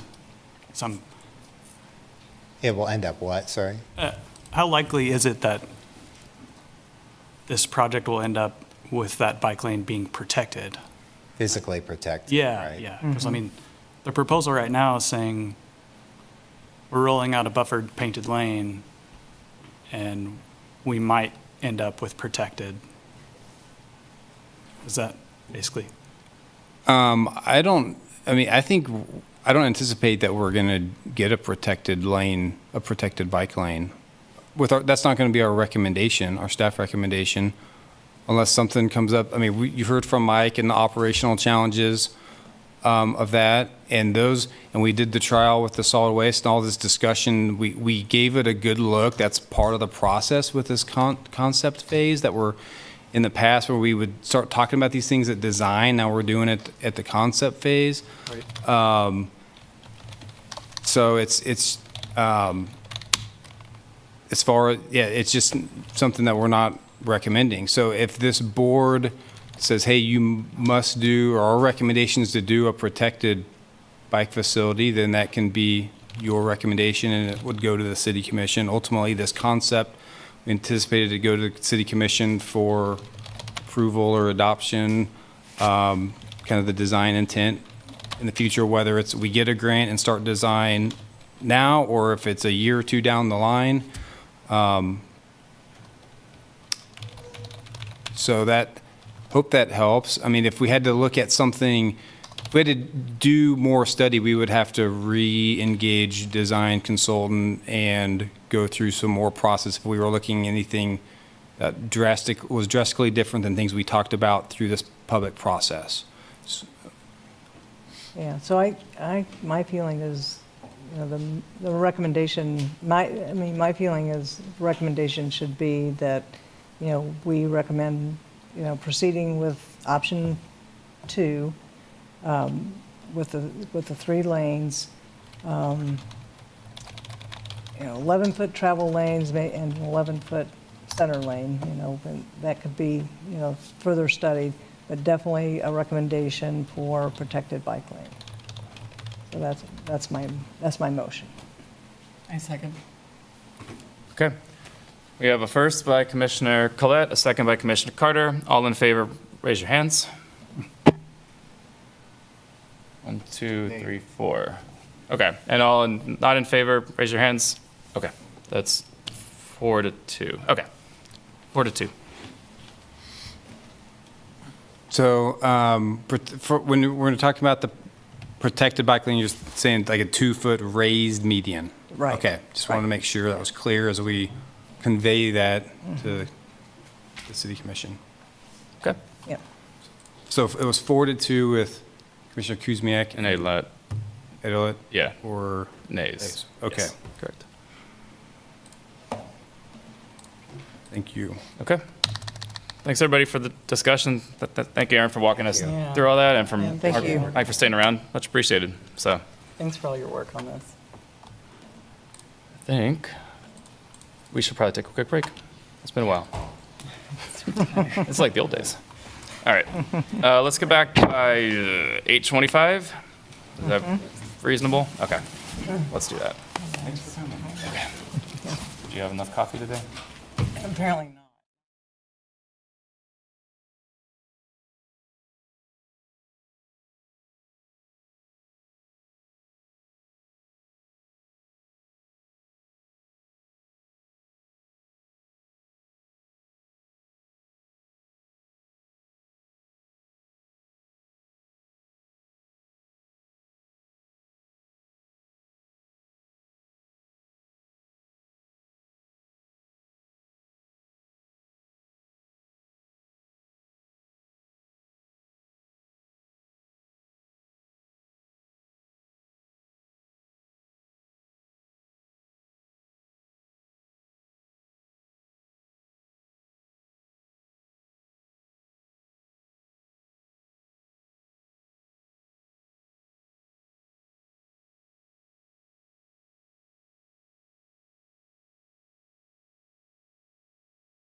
All back and ready? Okay. Sweet. Well, in that case, our next agenda item is recommendation of approval of the Bicycle Wayfinding Strategy. So, take it away. Excellent. Hi there, my name is Stephen Mason. I'm a transportation planner with the City of Lawrence, and I'm here to request your recommendation of approval for the Bicycle Wayfinding Strategy. So I have the Wayfinding Strategy memo pulled up here, if we want to just kind of work through that. And then we have kind of the other pieces that were included as deliverables as well. So just in general, a committee composed of MMTC members, city staff, and public stakeholders developed this plan through a process led by Alta Planning and Design. We met 4 times over the past year. And wayfinding is mentioned in both the Lawrence Bikes Plan as well as Transportation 2050 as a strategy to help improve the bicycle network and increase bicycling as a mode share.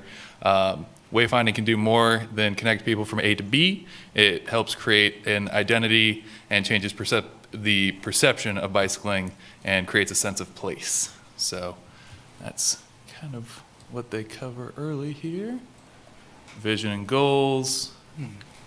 Talking about removing perceived barriers, increasing that safety and visibility, and just kind of legitimizing cycling by providing the same type of infrastructure that you would have for automobiles and other traffic.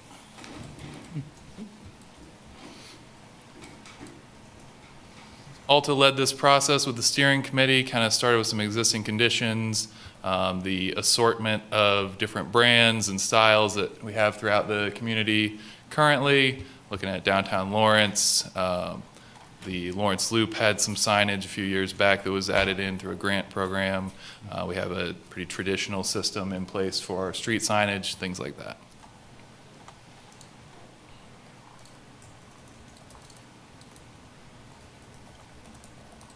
Alta gave a breakdown of kind of the wayfinding principles and outlined what the steering committee would be working on, from what the signs should look like to what kind of information should be included, all the way down to where specifically those signs should go.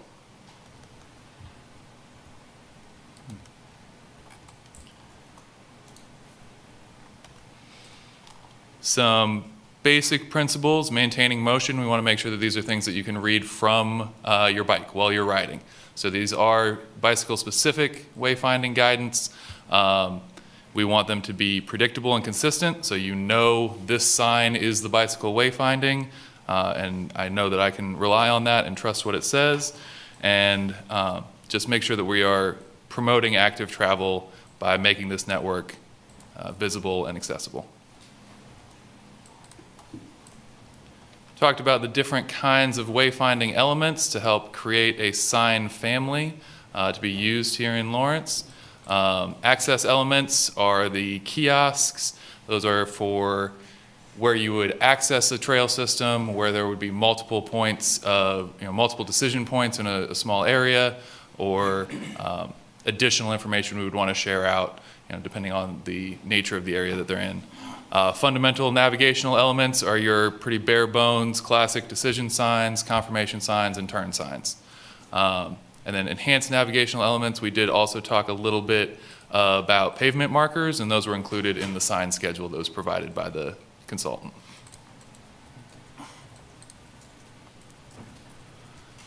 More detail on each of those.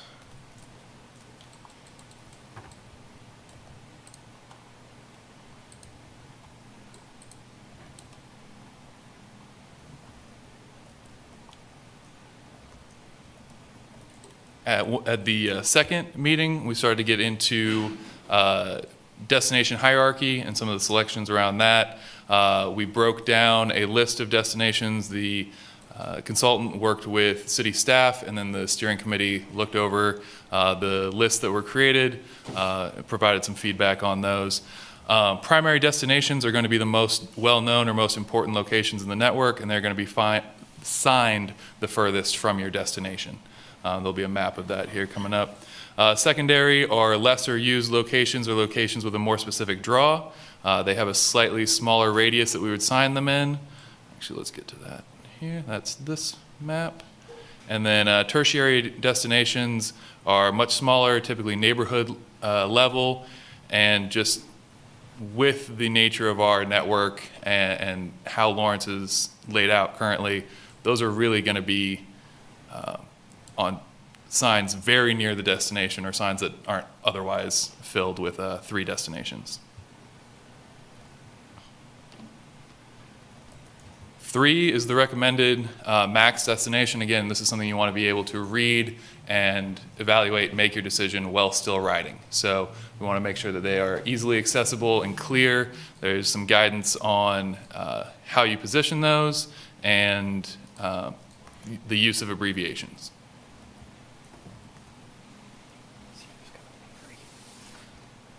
And then we get into some of the general placement guidance.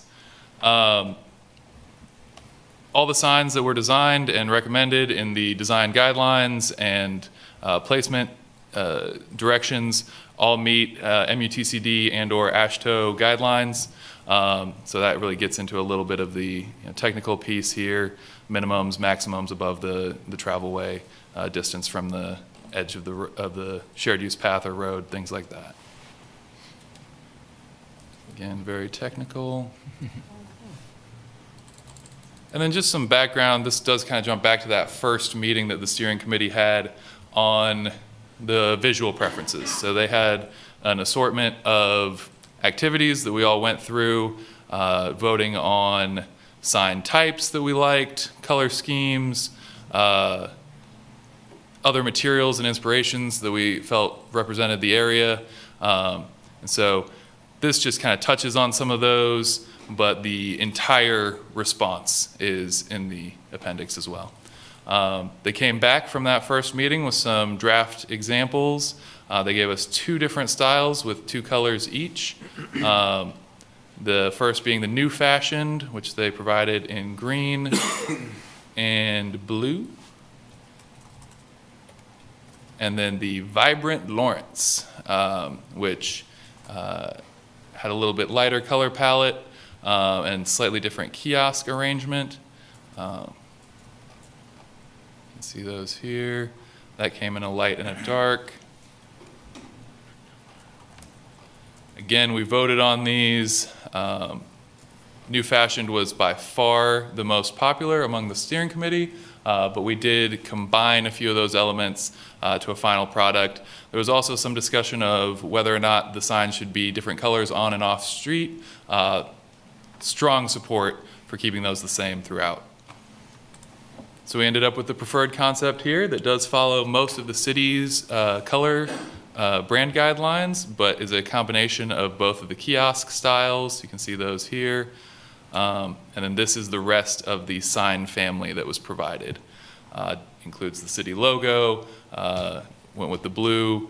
We kind of liked those design elements, and they did mention that these can be steel posts or wooden, depending on their location.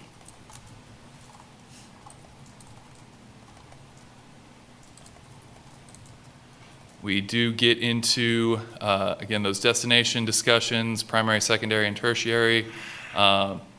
This map laid out a few of those. I do not believe it's comprehensive of the list that were put together. But then we have those listed here. Of course, the elements that you would expect, both the universities, Clinton Lake, large attractions like that. There are a few notes here on KU and the districts there. We did want to highlight the separate districts in certain instances. Our programmed route actually ended up going along 21st, or going past 21st and Naismith, which is where you would want to decide which part of campus you're headed towards. So they did treat those destinations a little bit differently. You can see the rules listed there for those. And generally, KU's standpoint was they also have a wayfinding system. Once we get people to campus, they would largely take over.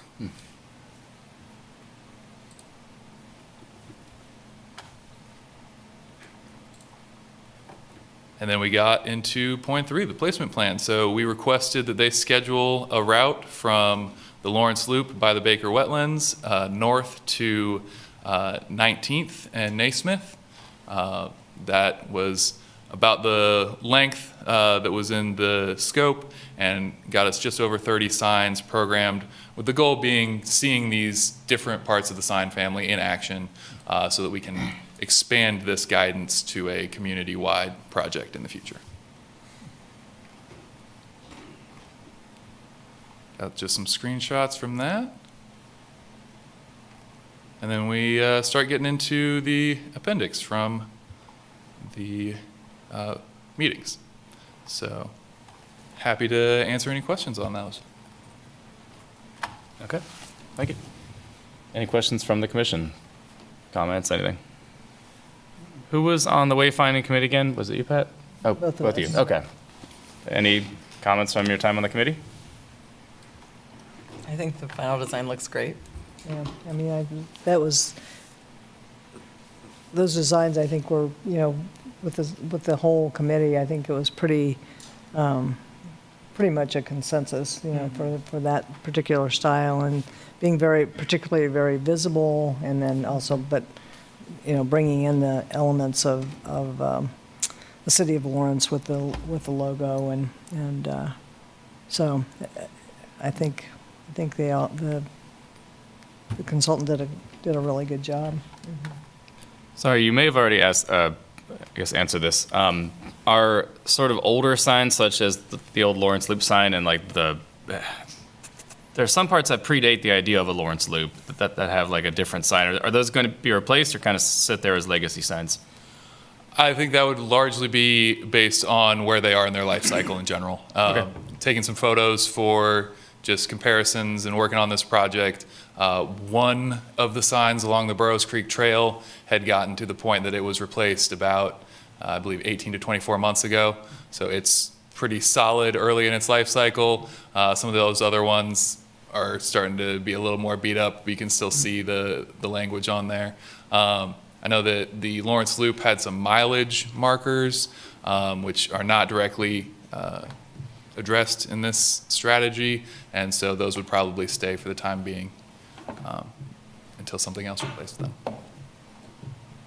Is the pilot part on Naismith Valley Trail funded, or is that going to be rolled into the overall CIP line item?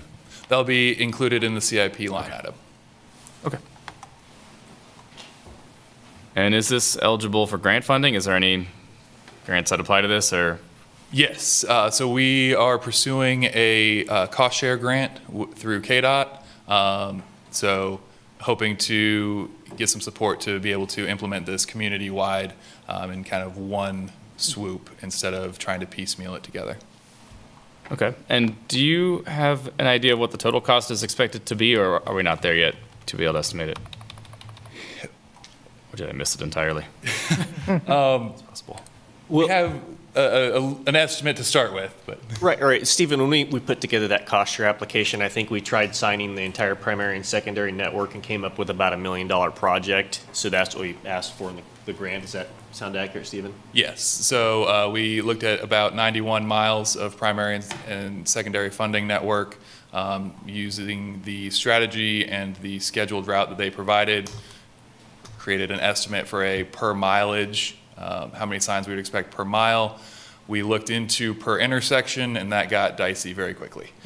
So we kind of created a per mile for now, and we'll firm that up with some construction estimates. Okay, cool.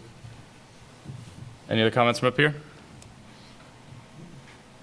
Okay, is there anybody who wishes to make public comment? Not in the room, clearly, but anybody online who wishes to make public comment on this item? Looking kind of lonely in there. Okay, I think it's just us. Cool, well, in that case, I would entertain a motion from somebody who's not me. This side's been quiet. Make a motion to, Make a motion to approve the wayfinding. yes, approve it. Strategy. Strategy. I'm still working. I second. Okay, Motion was made by Commissioner Aydelott, second by Commissioner Carter. All in favor, raise your hand. Okay, it's unanimous. Cool. Excellent. Thank you. That was easy. Thanks a lot. Thanks, Stephen. Excited to see some signs around town. Mm-hmm. Because I know where I'm going. Well, my kids all know where they're going. Okay, and now the grants. Item number 3 is consider recommending approval of the 2024 to 2025 Transportation Alternatives Project applications. Yep. Good evening, everybody. Jake Baldwin, Engineering Program Manager with Municipal Services and Operations. So, I think we told you last month during staff updates that we submitted 2 concept forms for projects for the Transportation Alternatives Grant. And late last week, we received 2 full applications, meaning we kind of passed that initial scrutiny to see if our projects were applicable to the funding that they're trying to promote. Those projects are Safe Routes to School project, and then Aaron's Massachusetts Street Multimodal project that we discussed at length earlier. So in terms of the Safe Routes to School project, the maps are in here in the agenda item. We've got really 3 segments we're working on: West 2nd Street, Castle Drive, and Lincoln Street. These are all segments that are in our approved 5-year plan from last year. So, they're prioritized. They're essentially approved for funding already. So this is just a mechanism to get outside funding and stretch our dollars even further with that project. And then, of course, we've talked about the Massachusetts need for funding when it comes to construction. So actual dollar amounts we're asking for in our concept papers were $818,000 for the Safe Routes project, and then 1.4 for the Massachusetts project. Okay. I guess we alluded to the deadline, I think, is May 17th for when we get these submitted. So really the next step is if we get a recommendation for approval tonight, we'll take it to City Commission. And at City Commission, we ask for approval to submit these grants as well as resolutions of support. And those resolutions of support speak to the city's willingness to fund them fully and maintain the projects, in perpetuity. I guess lastly, I would just say that if we are awarded grants, which not sure when we'll get that news on, but really the next step is to design this year and then build at some point next year, depending on when awards are made and when we can get design completed. So with that, I'd entertain any questions you've got. Any questions from the commission? May as well do public comment, just for the record. Is there anybody online who wishes to make a public comment on this agenda item? There's no one online. Okay. All right, so this one is interesting to me. Since this is directly related to the first agenda item,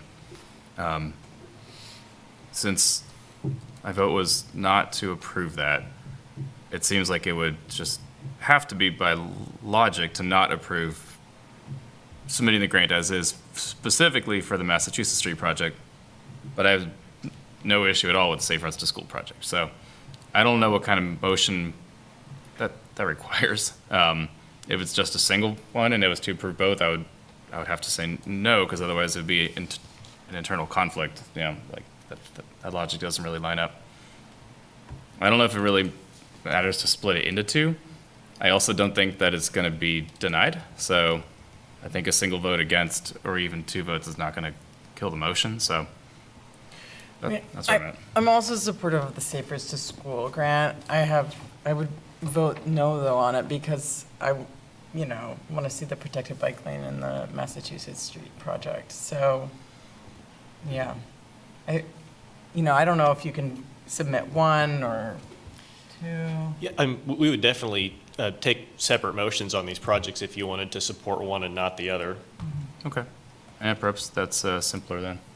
Yeah. I don't think there's any discussion, it seems, over Safe Routes to School, so I may as well just make a motion to approve as written the grant application for 2024-2025 Transportation Alternatives Grant Program for the Safe Routes to School program as described. Everybody catch that? I second. Okay. All right. First by Kuzmyak, second by Carter. All in favor, raise your hands. Okay. Easy enough. That one's unanimous. Okay. Do you want to have a different kind of motion for the second one, or just same general thing? Do we need to explain our positions beforehand? Would anybody like to get on the record, or?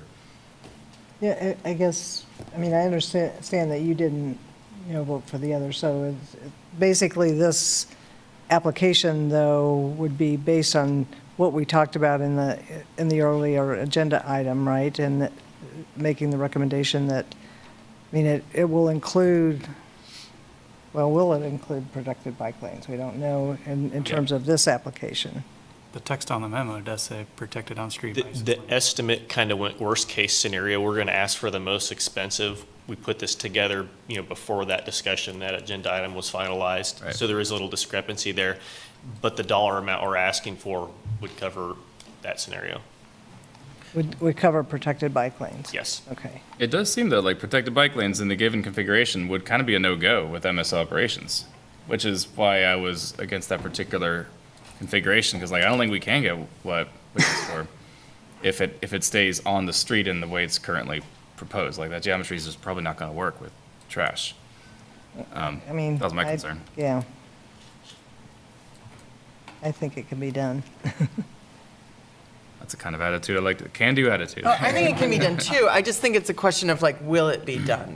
Like if we greenlight the application, then are we greenlighting no protected bike lane or, No. No, we say in here that that it's including the protected bike lane in that dollar figure amount. Okay. What if it ends up being not protected? Does KDOT get angry? They're like, hey, you told us we're going to do it, or just like, all right, fine. I'm curious. Well, I'll probably have to discuss with Dave where we want to get that specific in our grant application. Typically, I don't know that we would. We'd probably just specify we're looking at an on-street bicycle facility. I mean, if you just said protected bicycle facility, that kind of leaves you open, right? I mean, it didn't say it had to be on street, just had to be protected. Is that good enough for KDOT, or do they want to know like what grade level it has to be at? It seems so far that they don't want to get into design details just yet, but just like general broad strokes, it's protected, it's buffered, they're not quite the same thing.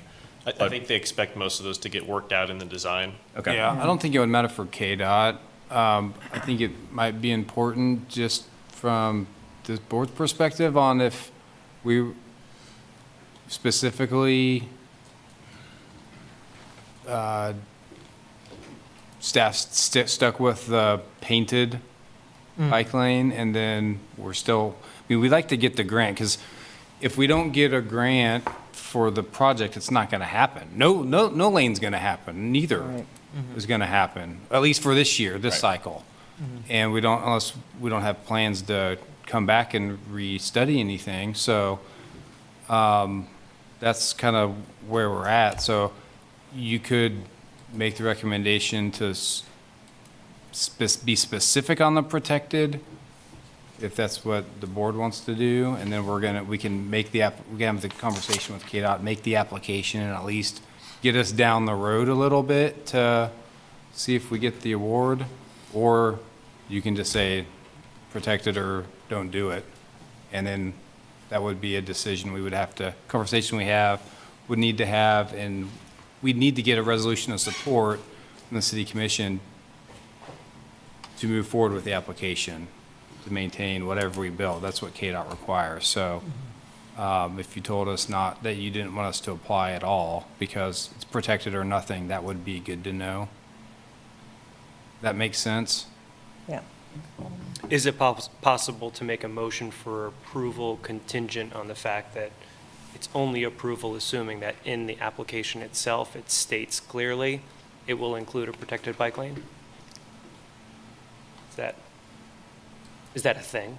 I mean, we can make a motion, right? Yeah, we can make that recommendation. Yeah. And that would just be, it would follow this. Right. Technically, nothing we do is binding. It's just Yeah. it's just what official recommendation goes to city commission from us. But it goes to the city commission. Yeah, that's so it. they could. And I suppose that's what's important. It's like that Stating what line, our that intent statement is. is like, Yeah.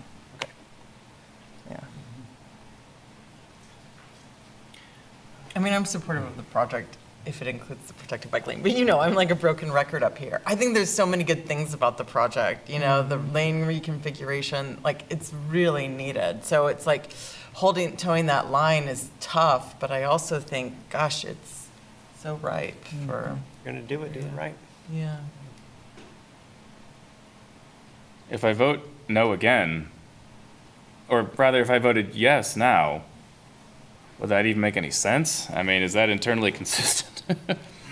Well, but it depends on the motion, right? Well, I mean, the previous motion was like, yeah, we approve this in the general terms of what it is, and we'll work out the details and redesign as long as there's a protected bike lane, which is kind of what we're saying here, right? Right.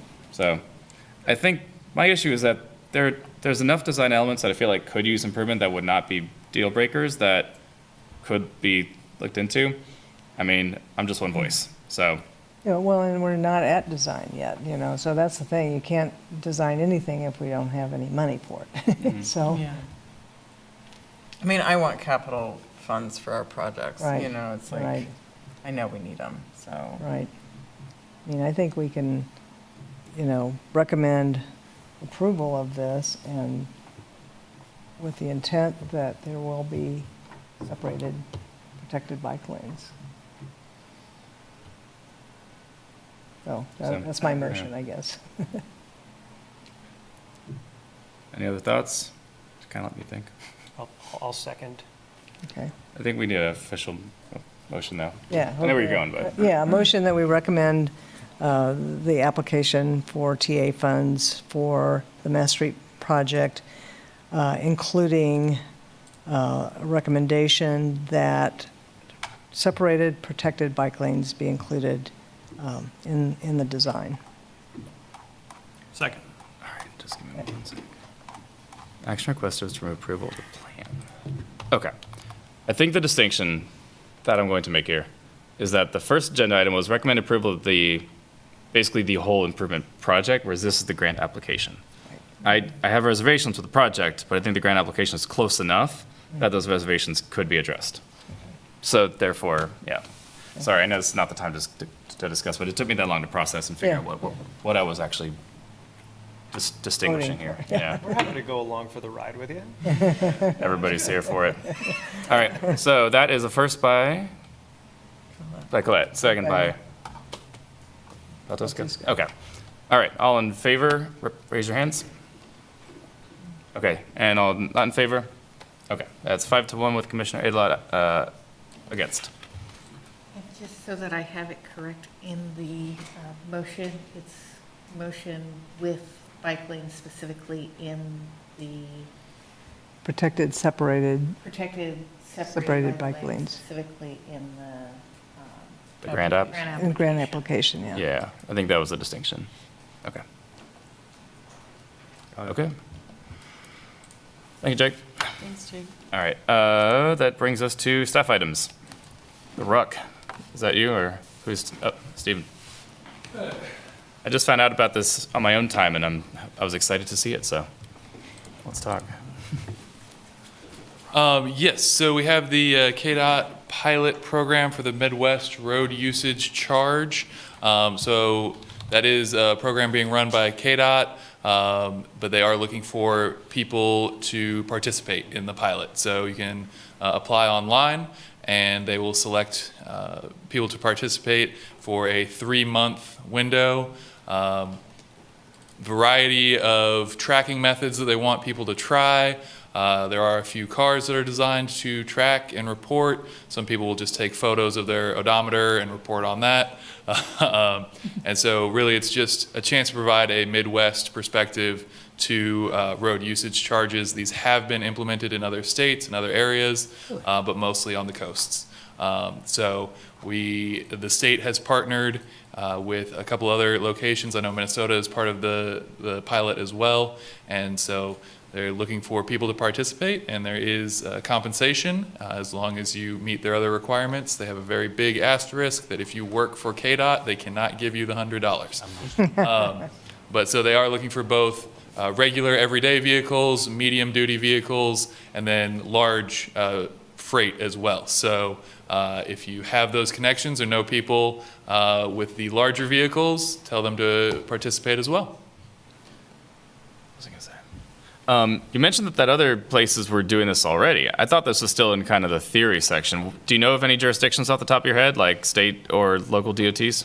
I'm fairly certain that Hawaii has a road usage charge for very narrow specifications. Okay. But beyond that, I can't speak to specific municipalities. Okay.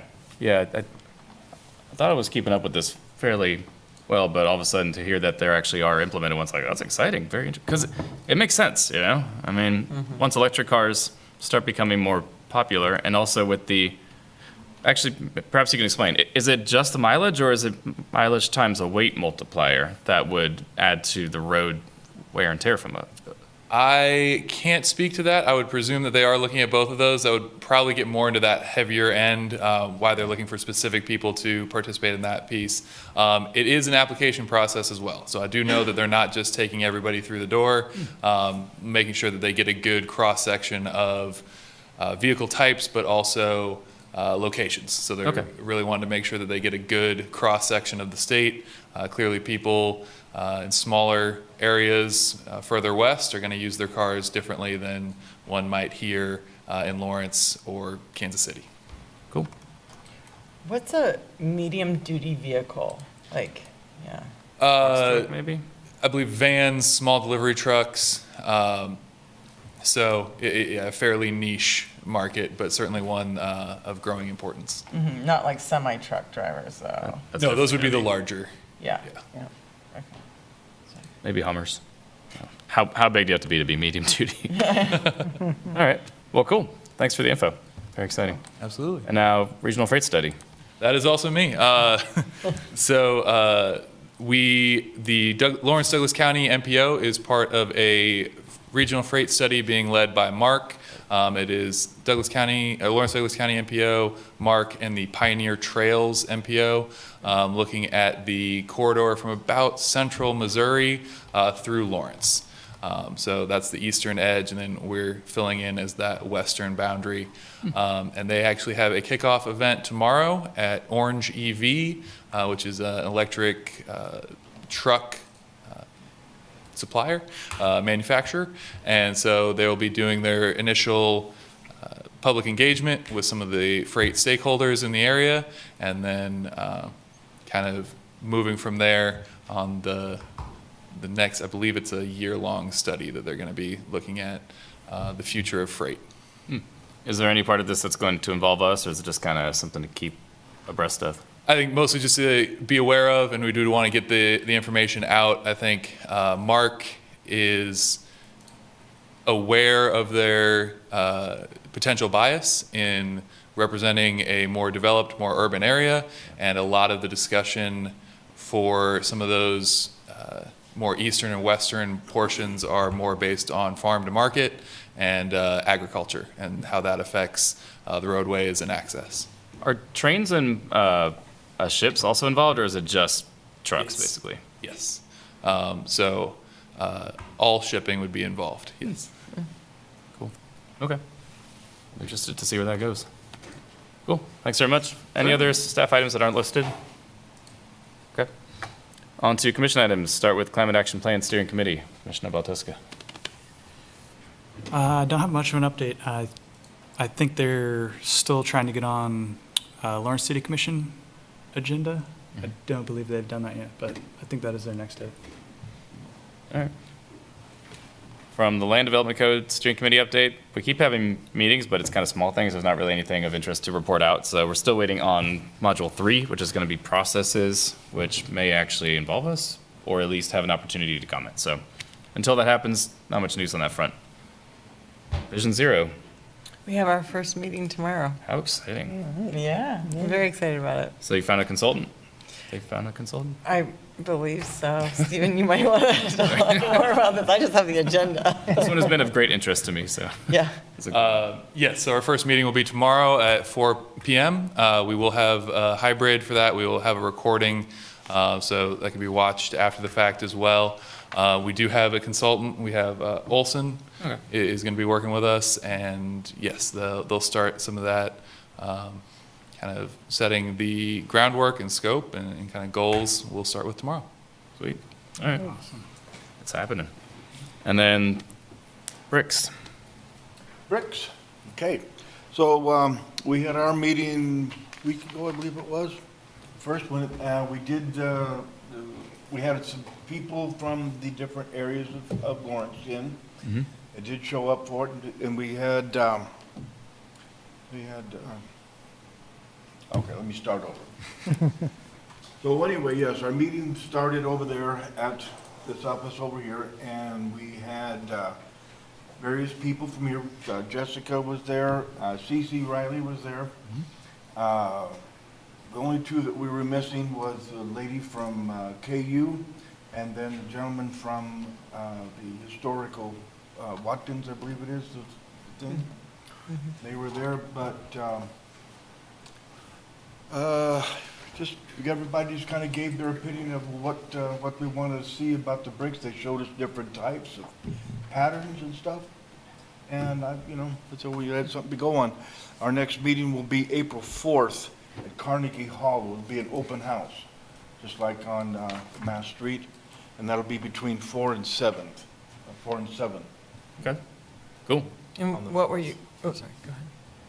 What were you hearing from folks, in terms of opinion? Well, their thoughts about, what particular pieces of sidewalk needed to be replaced.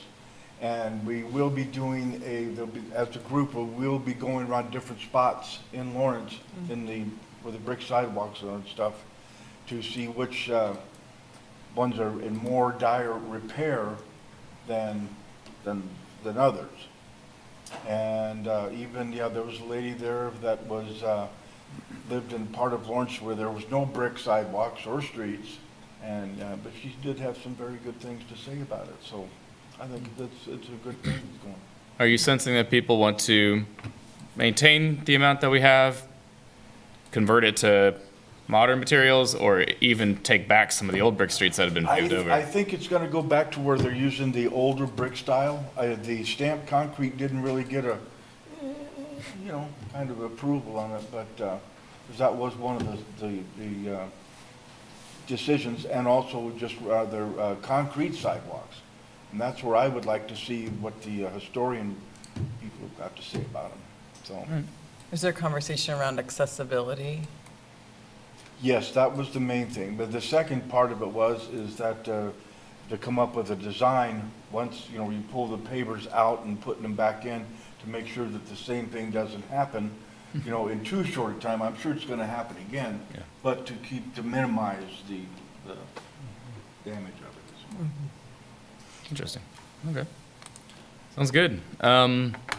Okay, so there's no more listed commission items, but just a general plug. If anybody ever has a item of interest that they want to bring up for a study session or as a potential agenda item, you can either bring it up during this time, during the commission items, or you can email Dave or me, or, that's just as kind of a note of order.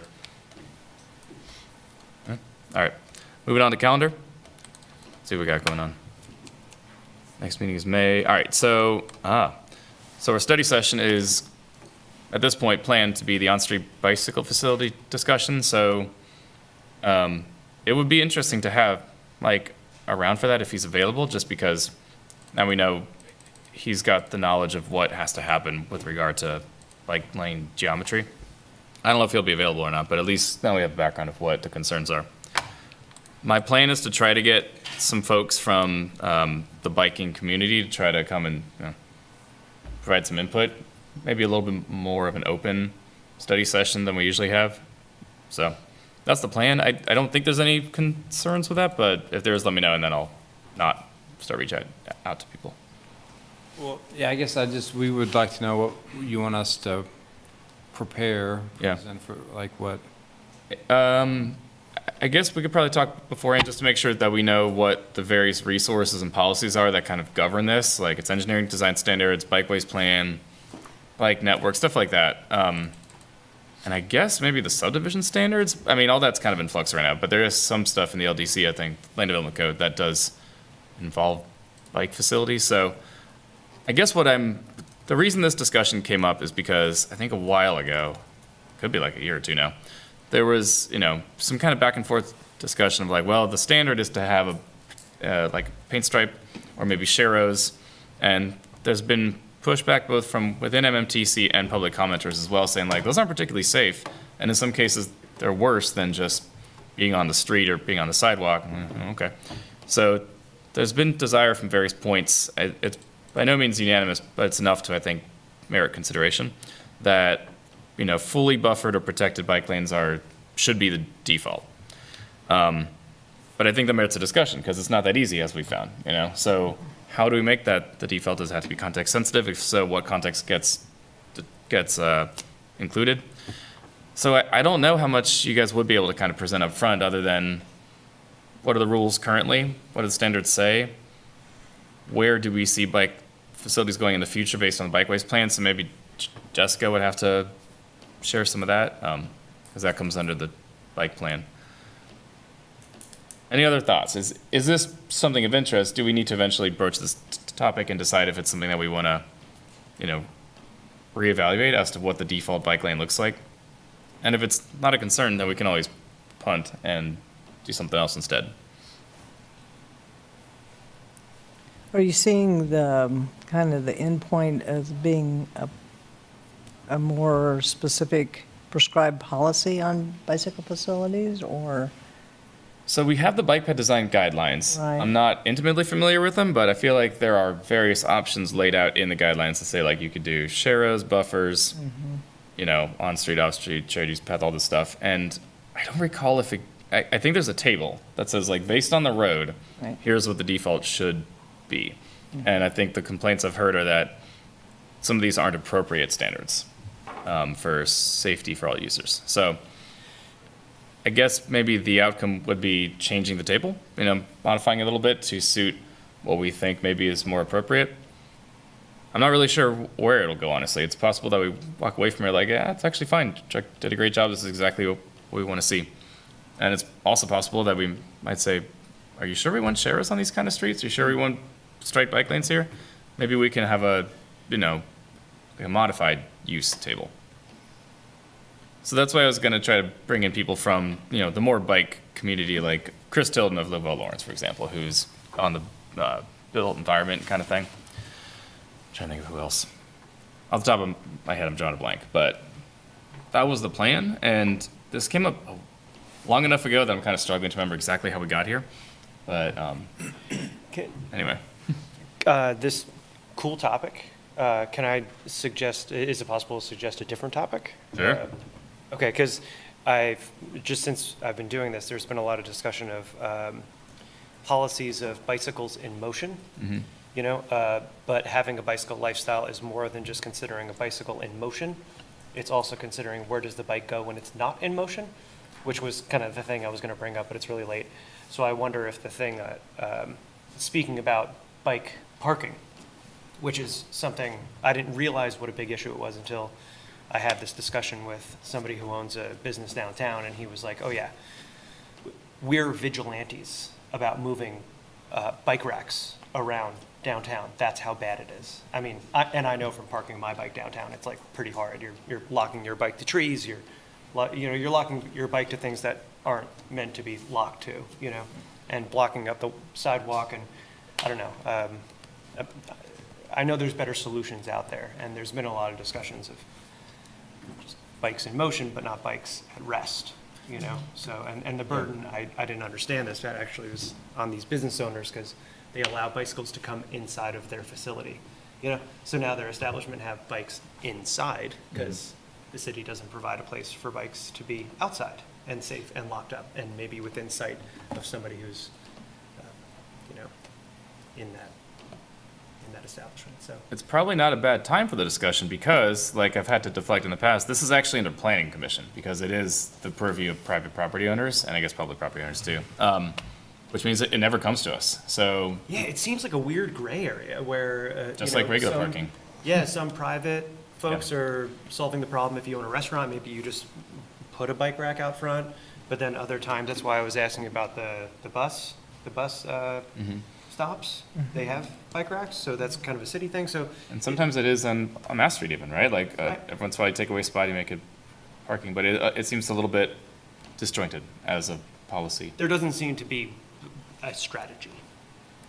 Everybody's kind of just taking bits and pieces as they need to. So so many other things have really good strategies, but this one doesn't seem to. So there is a policy in the code now, but it only applies to new development or substantial redevelopment. So there are requirements for like how far, like geometric requirements to make sure you don't. Have you ever been to the Cork on the rocks on Mass Street worst bike parking I've seen in my life. It's got like 4 U's that are this far away from each other. I'm not sure what they think bikes look like, but it's bad. So like, it's aiming to prevent that. Like, don't put it up against a wall or out in the street. And then it's also stuff like you need to have a certain amount of long-term spots and short-term spots, which mostly applies to schools and workplaces. But there are guidelines now. They just don't apply to everybody. Kind of like ADA accessibility, right? It only applies if you do something major or new. There is a particular public commenter who brings this up pretty much every time that he's here. I remember him, yeah. And unfortunately, I keep saying there's really not much we can do about it. But we could, as a group, come together, create a coherent policy position, I guess, and comment accordingly to the Land Development Code update process as it's happening right now.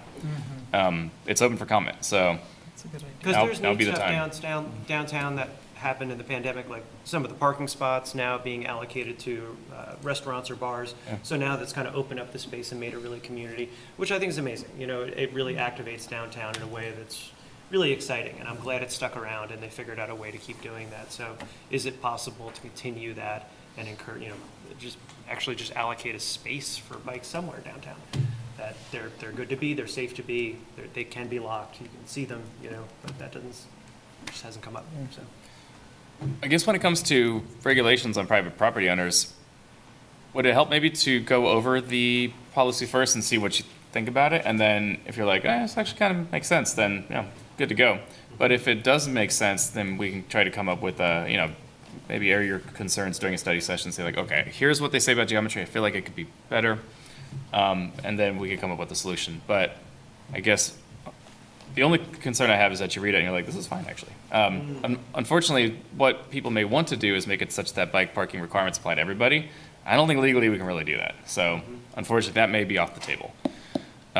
Or maybe what the path is, if you do own a business downtown and you have the desire to have bike parking and you want to collaborate with the city, what's the path to do that? And this is where this came up, because I had a bike ride with this guy and he's like, I don't know what to do. I'm just going to go take a bike rack from over here and move it over here in the dead of night. And I was like, interesting. So you don't actually have a way to solve this problem right now. And then it made me think of us sitting here trying to find solutions for things such as this. So it seemed like something worth discussing. Doesn't Sunflower have one of their parking spaces? Yes. Has got bike Something racks? like that, more intermittently kind of space, because that's a wonderful solution. There are some down, and not just at Sunflower, but there's a few areas downtown. And so Bike there was a trails. bike parking study, I think, and we put those in before the pandemic. Yeah, they're well. I don't know if it's enough. I don't know if it's in the right location, or if specifically you're thinking about, but we could dig up some of that history. I mean, downtown's a little different as far as planning goes. You're not required to provide any parking, vehicle parking or bicycle parking versus if you were developing something, a site plan somewhere else where you're required both. I know there's some conversations maybe about indoor parking or indoor parking. Apartments and storage lockers, Storage lockers. So, that's part of the policy. That I don't know where that's going. It gets complicated, and I don't know if it's going to stay the way it is. I mean, they've already proposed some revisions to the bike parking guidelines of like what shape your locks can be or the racks can be, and so it's already kind of undergoing some metamorphosis. So perhaps it's a two-part discussion then. Like, what do you think of the actual policy that's in the Land Development Code? Room for improvement? If so, let's craft a statement or something. And then the other one is, what do we do about public space downtown? Because that's a totally different conversation. For sure. Just like car parking, very different conversation. So. I don't know what the Land Development Code is looking at, but the Association of Pedestrian and Bicycle Professionals has issued like a bike parking design guidelines that are excellent. And just like one of my gripes about bike parking is it's like, oh, we want to do something artistic, but like, would you do that with a car parking stall? Would you make it wavy or something? Like, no, I just want to walk in a bike Make it practical. Like, don't put the car right, in the gardening section of Home Depot. It's like, it doesn't make any sense. So it would be great to look at it to see, I would like to see some standard, just like U-shapes, bike racks put in the ground. And if your friend's able to move a bike rack, that means it's not even attached to the. Well, see, and I didn't understand that he's like, yeah, I'm not the only one. Like, Yeah. a bunch of us downtown, we're doing what we can. Like, Yeah. we're hobbling it together. I was like, that's kind of interesting. Okay, cool. Yeah. So, anyway. Anyways, I'm game for that conversation. Okay, I think timing-wise for the LDC update, it would probably be good. Dave, is that enough to go on, to plan a, I mean, it probably wouldn't even be you guys necessarily, because some of it comes from the planning and development. So, do we need to rope in somebody from there, like Jeff or other? Someone. Kyle, yeah. Yeah. I'm sure that, I don't know. I mean, we can, well, I'm not prepared to commit to that in May, okay. but we could put it on the future list for sure and see who needs to be included, and I need to be up to speed on all that. I'm just not right now, so. Yeah. I'm game for the bicycle facility conversation in May, if you guys, I think it'd be worth it to go over the tables and just revisit and make sure we're all aligned with. yeah. The On-street facility. bike Okay. facilities. For May, and then look at the bike parking maybe in Okay. another month. Then we had the bike ride, was my too, idea. that we talked about.